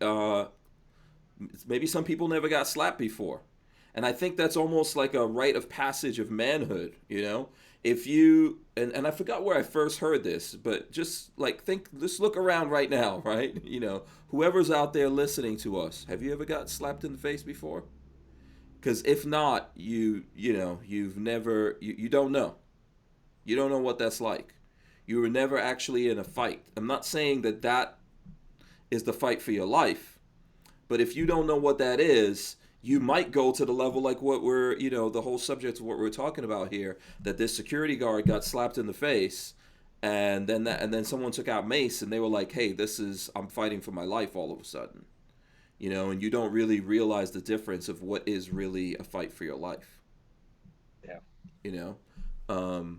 Yeah, so Tig, I think, the same question goes to you, man, if you can remember it at this point. I got the gist of it. I mean, Mm-hmm. but I think, obviously, I got a lot of just going through the military, just a lot of that training. Obviously, it helped me through everything that I've been going through. It's a lot of the discipline, working under stress, firing under pressure, firing exhausted, stressed, and pressured. It's, so that I kind of have it, but again, you could still, if you don't deal with it all the time, you lose it. I mean, you lose that edge, you lose that ability, That's why people say, go to the range, practice, drawing from the holster, practice from, your concealed carry. Don't go on the range and practice how you don't carry. Practice how you carry. A lot of people, they don't. I practice. Shooting from 2 different carry positions. Concealed. Appendix and side. Just depends on where I'm at and what I'm doing, where I put it. But is it a downfall? Yeah, sometimes it is, because under stress you may forget exactly where it's at. You may screw you up. But it's it's just a matter of going out there and actually practicing and doing it, and try to put yourself under exhaustion. But it really was. I mean, my stepping stone was in the military, was in the Marine Corps. That's that was the biggest thing that's helped me through everything. Okay. And then the whole subject that we're talking about now kind of brings up something that I was wondering about, right? And I can't remember whether or not I asked you about this before, but what you've lived in your life that we all know about, how do you feel about that as someone who, a lot of times, those of us on the other side fetishize that? Do you see what I mean by that? You know, we look at your experience, maybe we look at movies and things like that, and somehow it becomes this like weird thing. Do you ever notice that? Yeah, I get what you're saying. I mean, it's an adrenaline rush, man. It really is. But you get that adrenaline. I mean, you get dry mouth. You get so focused. Your heart is Mm-hmm. racing. You're racing. That night, it's like people say, "Well, how'd you do it?" Well, really, I mean, it was just the easiest way I can explain it was just a robot mode. Mm-hmm. I just flowed through the whole entire motion. I mean, the whole time you're thinking, but it's the years and years of training just kind of kick in, and you just flow with it. I mean, you really do. I mean, it's you're trying to think 30 steps ahead, but then something happens and you got to rethink everything you're just going to do too. So, but it is a fantasy. It is something, especially a lot of kids. That's why you play cowboys and Indians, cops and robbers. You just want, it's that adrenaline rush you're kind of looking for. Mm-hmm. But a lot, again, when you're in it, some people, they just don't deal with it very good afterwards, and there's some dudes, that's why they keep going overseas over and over and over, because it's a rush. It's an addictive. It really is. It can be addictive. Mm-hmm. But as long as, I think it also, because if you're with the right group of people that you can count on with your life, and they're going to do whatever it takes to make sure that you stay alive and you make sure that they stay alive. I mean, it can become almost a fantasy, and I get it why people at home. That's why they play Call of Duty. They want to try to get that feel. Call of Duty is nowhere close to the real thing, but I kind of get kids, they play because again, it's a fantasy. Yeah. Um, But how does Resident go ahead? a lot of Go ahead, Kevin. Say that again. Resident Evil scared the hell out of me, so I stay away from it. Resident Evil. Yeah. I get queasy just playing Zelda, so whatever. But how does it feel though, man? Like, you lived it, right? And people see the movie, and then when people are around you, I've observed it, right? And I always wonder, like, for you, that you lived it, and then like, even how does it feel when you see someone playing you in a movie, and then you see that people romanticize, fetishize that thing that you went through? And then I observe you just trying to be a regular guy. Like, I've looked at you. Whenever I'm around you, you're just trying to have fun. You're a happy-go-lucky guy. And I'm asking myself, like, is it tough to do this all the time, right? Like, if I see you at SHOT Show and people are reacting to you because they know who you are. There may be people who are tuning in now and they don't even know. I saw that earlier. Someone was like, hey, who's that guy? And it made me, like, laugh to myself, because I was thinking, you probably would rather be that. yeah, oh yeah, Yeah. yeah. I'm still not used to it. I still, it's like it's just weird. Like when people come up and they find out who I am. Oh, I apologize. I didn't know who you were. I didn't know this. I'm like, I don't really. Actually, I wish you didn't know who I was, besides just me. Um, you know, Again, being contracted for 10 years, again, it wasn't my first rodeo. It's been quite a few since then. And I think that was probably, wasn't the worst, but it was definitely the longest. Mm-hmm. And it was the one where, you kind of knew you didn't have no backup, but you were just kind of wishing for it, because it could have went a lot worse. If that final militia that actually came and got us out of there, if they would have been the enemy, Mm-hmm. I definitely would.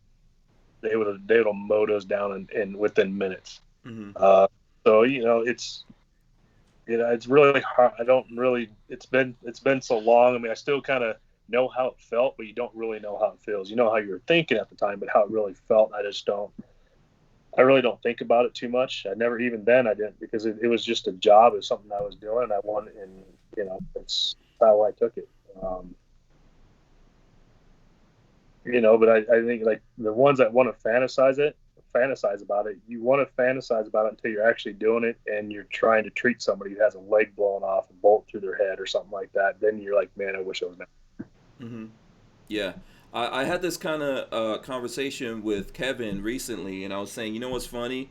Like, we're all little kids, and then we all grow up and we go through stuff, and then we all get old. You remember me? I think I told you that really recently, right? And then we all have to live with that. I think that's the thing that everyone needs to realize out there. We're all gonna somehow have to, like, face the same things, not at the same time. maybe you live your whole life and it's peaceful and awesome. At some point, it's got to come to an end, and you have to face it, and it's going to be scary. But normally in the life of human beings, it's going to be multiple times like that. You know? Yeah, and Tiggs, I said, really, he's easier to deal with than you think. The first time we met, we kidnapped him, put him in the back of the Camaro, and fed him liquor. Do you think that was a kidnapping? It's a true story. This is true. That's how I met this man. Man, we were at something in Dallas, and there was a bunch of people there, and we got to talking. We had a brief conversation, and we were all drinking, responsibly. Having adult time, and then that led to us going. We literally, me and Maj kidnapped him, put him in the back of a Camaro, and we drove to a different spot, and we set out for probably 4 or 5 hours and just talked. So I think that one thing about Tig that I can say is taking nothing away from what he did overseas. I would never do that, but even meeting him, he's just a guy. He just wanted to be one of the guys. He just wanted to. To just hang out and be treated like a regular Joe. So I can actually say what he's saying is valid. It was just, and I loved it because, it was just a bunch of guys, different backgrounds, different experiences, having a good time and having drinks. But yeah, if you ever want to get Tig Antifa, here's what you need. You need a good bottle of bourbon and a Camaro. Oh my goodness. Why you even? Well, yeah, that was a long night. Yeah, it was. And it was. It was a good night, though. It was a good one. Yeah. You guys, I can imagine you guys had fun. I have a running joke when people saw with that photo. I think it was me, him, and Argo or somebody. And I like to say, well, the first time I met Tig, we damn near spent 13 hours drinking. So he just likes 13 hours.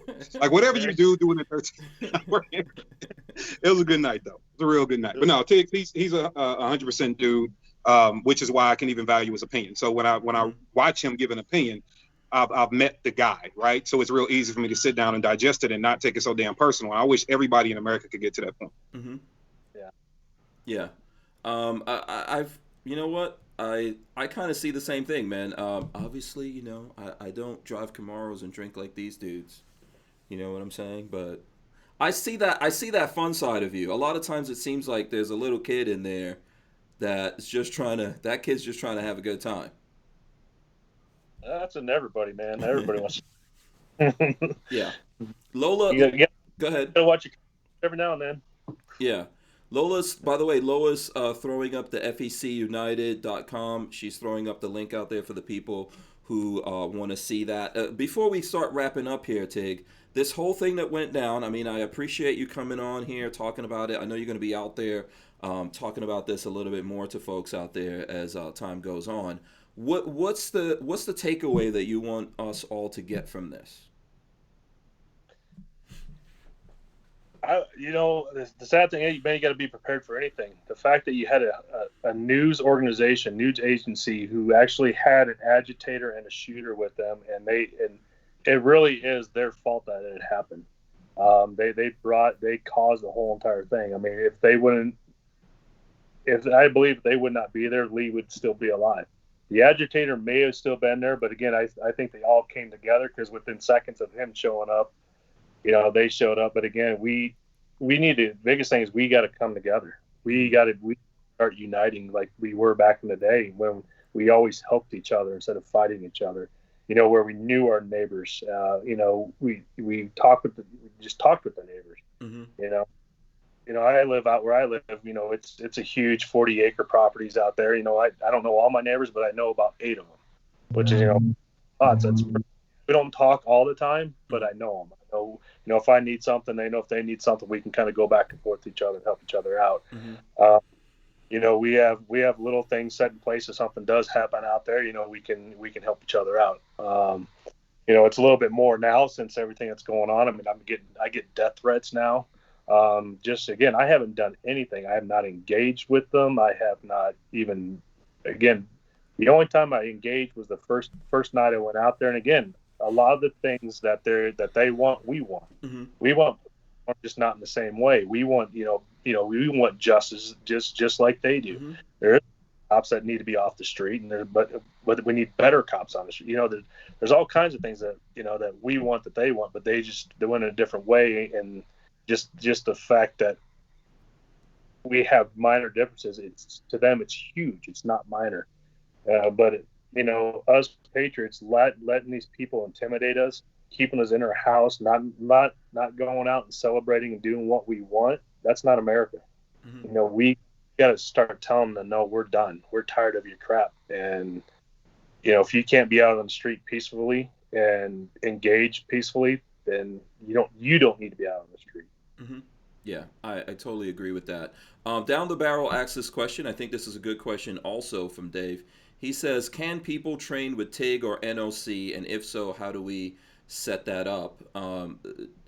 Kevin, do you want to take that first? Yeah, you just go over to nootherchoice.com. Right now, you can sign up to get an email alert where you'll be the first to be notified of the classes. But quick rundown, the ultimate answer is yes, you can. We have training classes coming up. Easily, South Carolina is next up on the list, rifle class. We also have pistol and rifle in Atlanta, Georgia, St. Louis, Missouri. We got Dallas, Alaska's coming up. New York is coming up. So, yeah, just get on the website and, or DM me on Instagram and we can get you set up with some classes. Absolutely. Yeah, absolutely. And, I think one of the most important things, I've heard Kevin say it, there's lots of things that can happen to you, but you might have to save someone. I'm not going to get into anything, Kevin, but I actually saw Kevin do just that, what he tells you guys to train for. He not only trains people and talks that, like I actually saw him go into action in something related to that. I'm pretty proud of him. And, I can't say how important that is and how valuable it would be for you to take that time. Lola is throwing up a link out there so you guys can at least see it and what you can do. Please go support Kevin Dixie and No Other Choice, okay? If for no one else but me, please do that. All right, so Tig, the same question goes to you, man. If someone wants to train with you, how can they do that out there? Is that even possible? No, I'm not doing any of the actual training. I mean, we do some in house with a UADF, but I'd probably go with Kevin versus training with me. Maybe I can convince Tig to come to a training class, and then we can let people know he's there. Because nobody's going to get threats at a class with everybody with guns, right?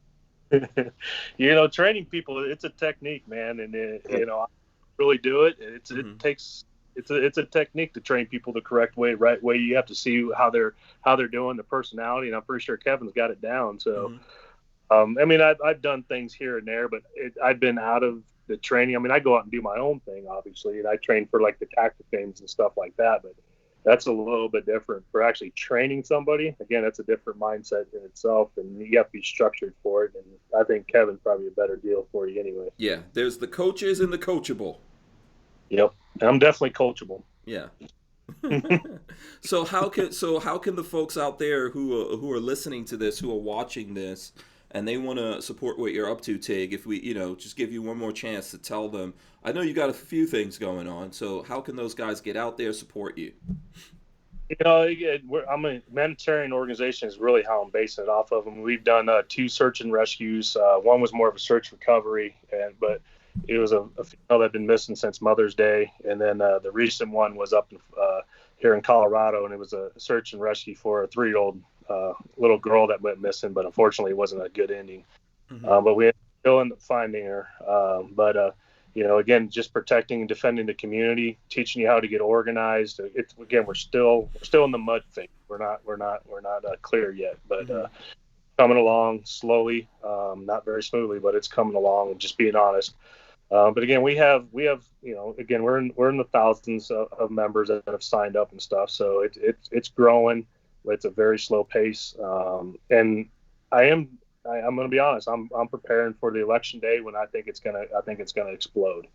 When finalized, whether if Trump wins or if Biden wins, it's going to be chaos through the streets. Unfortunately, I hope it's not, but I'm just basing it off of a lot of things that's going on. If you watch like sporting events, when their team wins, they go out and they destroy things. Not as bad, but that's how I'm basing off. Like if the left wins, they're going to destroy things, and if Trump wins, they're really going to destroy things. Mm-hmm. because that's what's going on. But you know, it's fecunited.com. It's a faith education commerce organization, and United, the UADF side, is the defend and protection side of it. Okay, very cool. And I would encourage folks out there to not only follow Kevin Dixie on the social medias that he has. Typically, you're going to find it under NOC, right, Kev? Yeah, the real NOC under all your social medias. Yeah, the real NOC. And then with Tig, just look for John Tiegen. You know, I'm sure once you get to the TIG part of it, Tig's going to come up. He's on Twitter. He's on Parler. Not on Facebook or Instagram right now. Hopefully we'll get that back. But just follow him, keep track of him, and try to do whatever it is that you guys can do out there to support that. I'm going to wrap everything up right now. You guys stay right there. Don't go anywhere, Tig. Don't drop out yet. I still have a couple more things I have to do here. Big thanks to Harry's Holsters for sponsoring the podcast here. Please, guys, go to hankstrange.com. Let me run in the end. Make sure you guys subscribe to the channel, ring the bell so you can be notified every time we go live. And, you know, we're going to rip out the audio from this and send this up to all the places that you can listen to audio out there, like iTunes, etc. We've got lots of people listening to it, and we appreciate you guys. I just want to say for the last time, big thanks to Kevin Dixie for coming through here, as well as John Crump. I know John's not here right now. Big thanks to him for coming through. Big thanks for John Tiegen for dropping in on us and talking openly about things that's going on currently. Hopefully you guys appreciate that and go out there and follow both of these good, fine gentlemen. Patriots all. Who wants the last word? That guy. I'll say this. I'll say the last word. There's two things you got to remember. Just put in the back of your brain housing group. 16 seconds. 16 seconds. 16 seconds. Absolutely. You got it. You heard it, guys. We're out. Peace. Oh.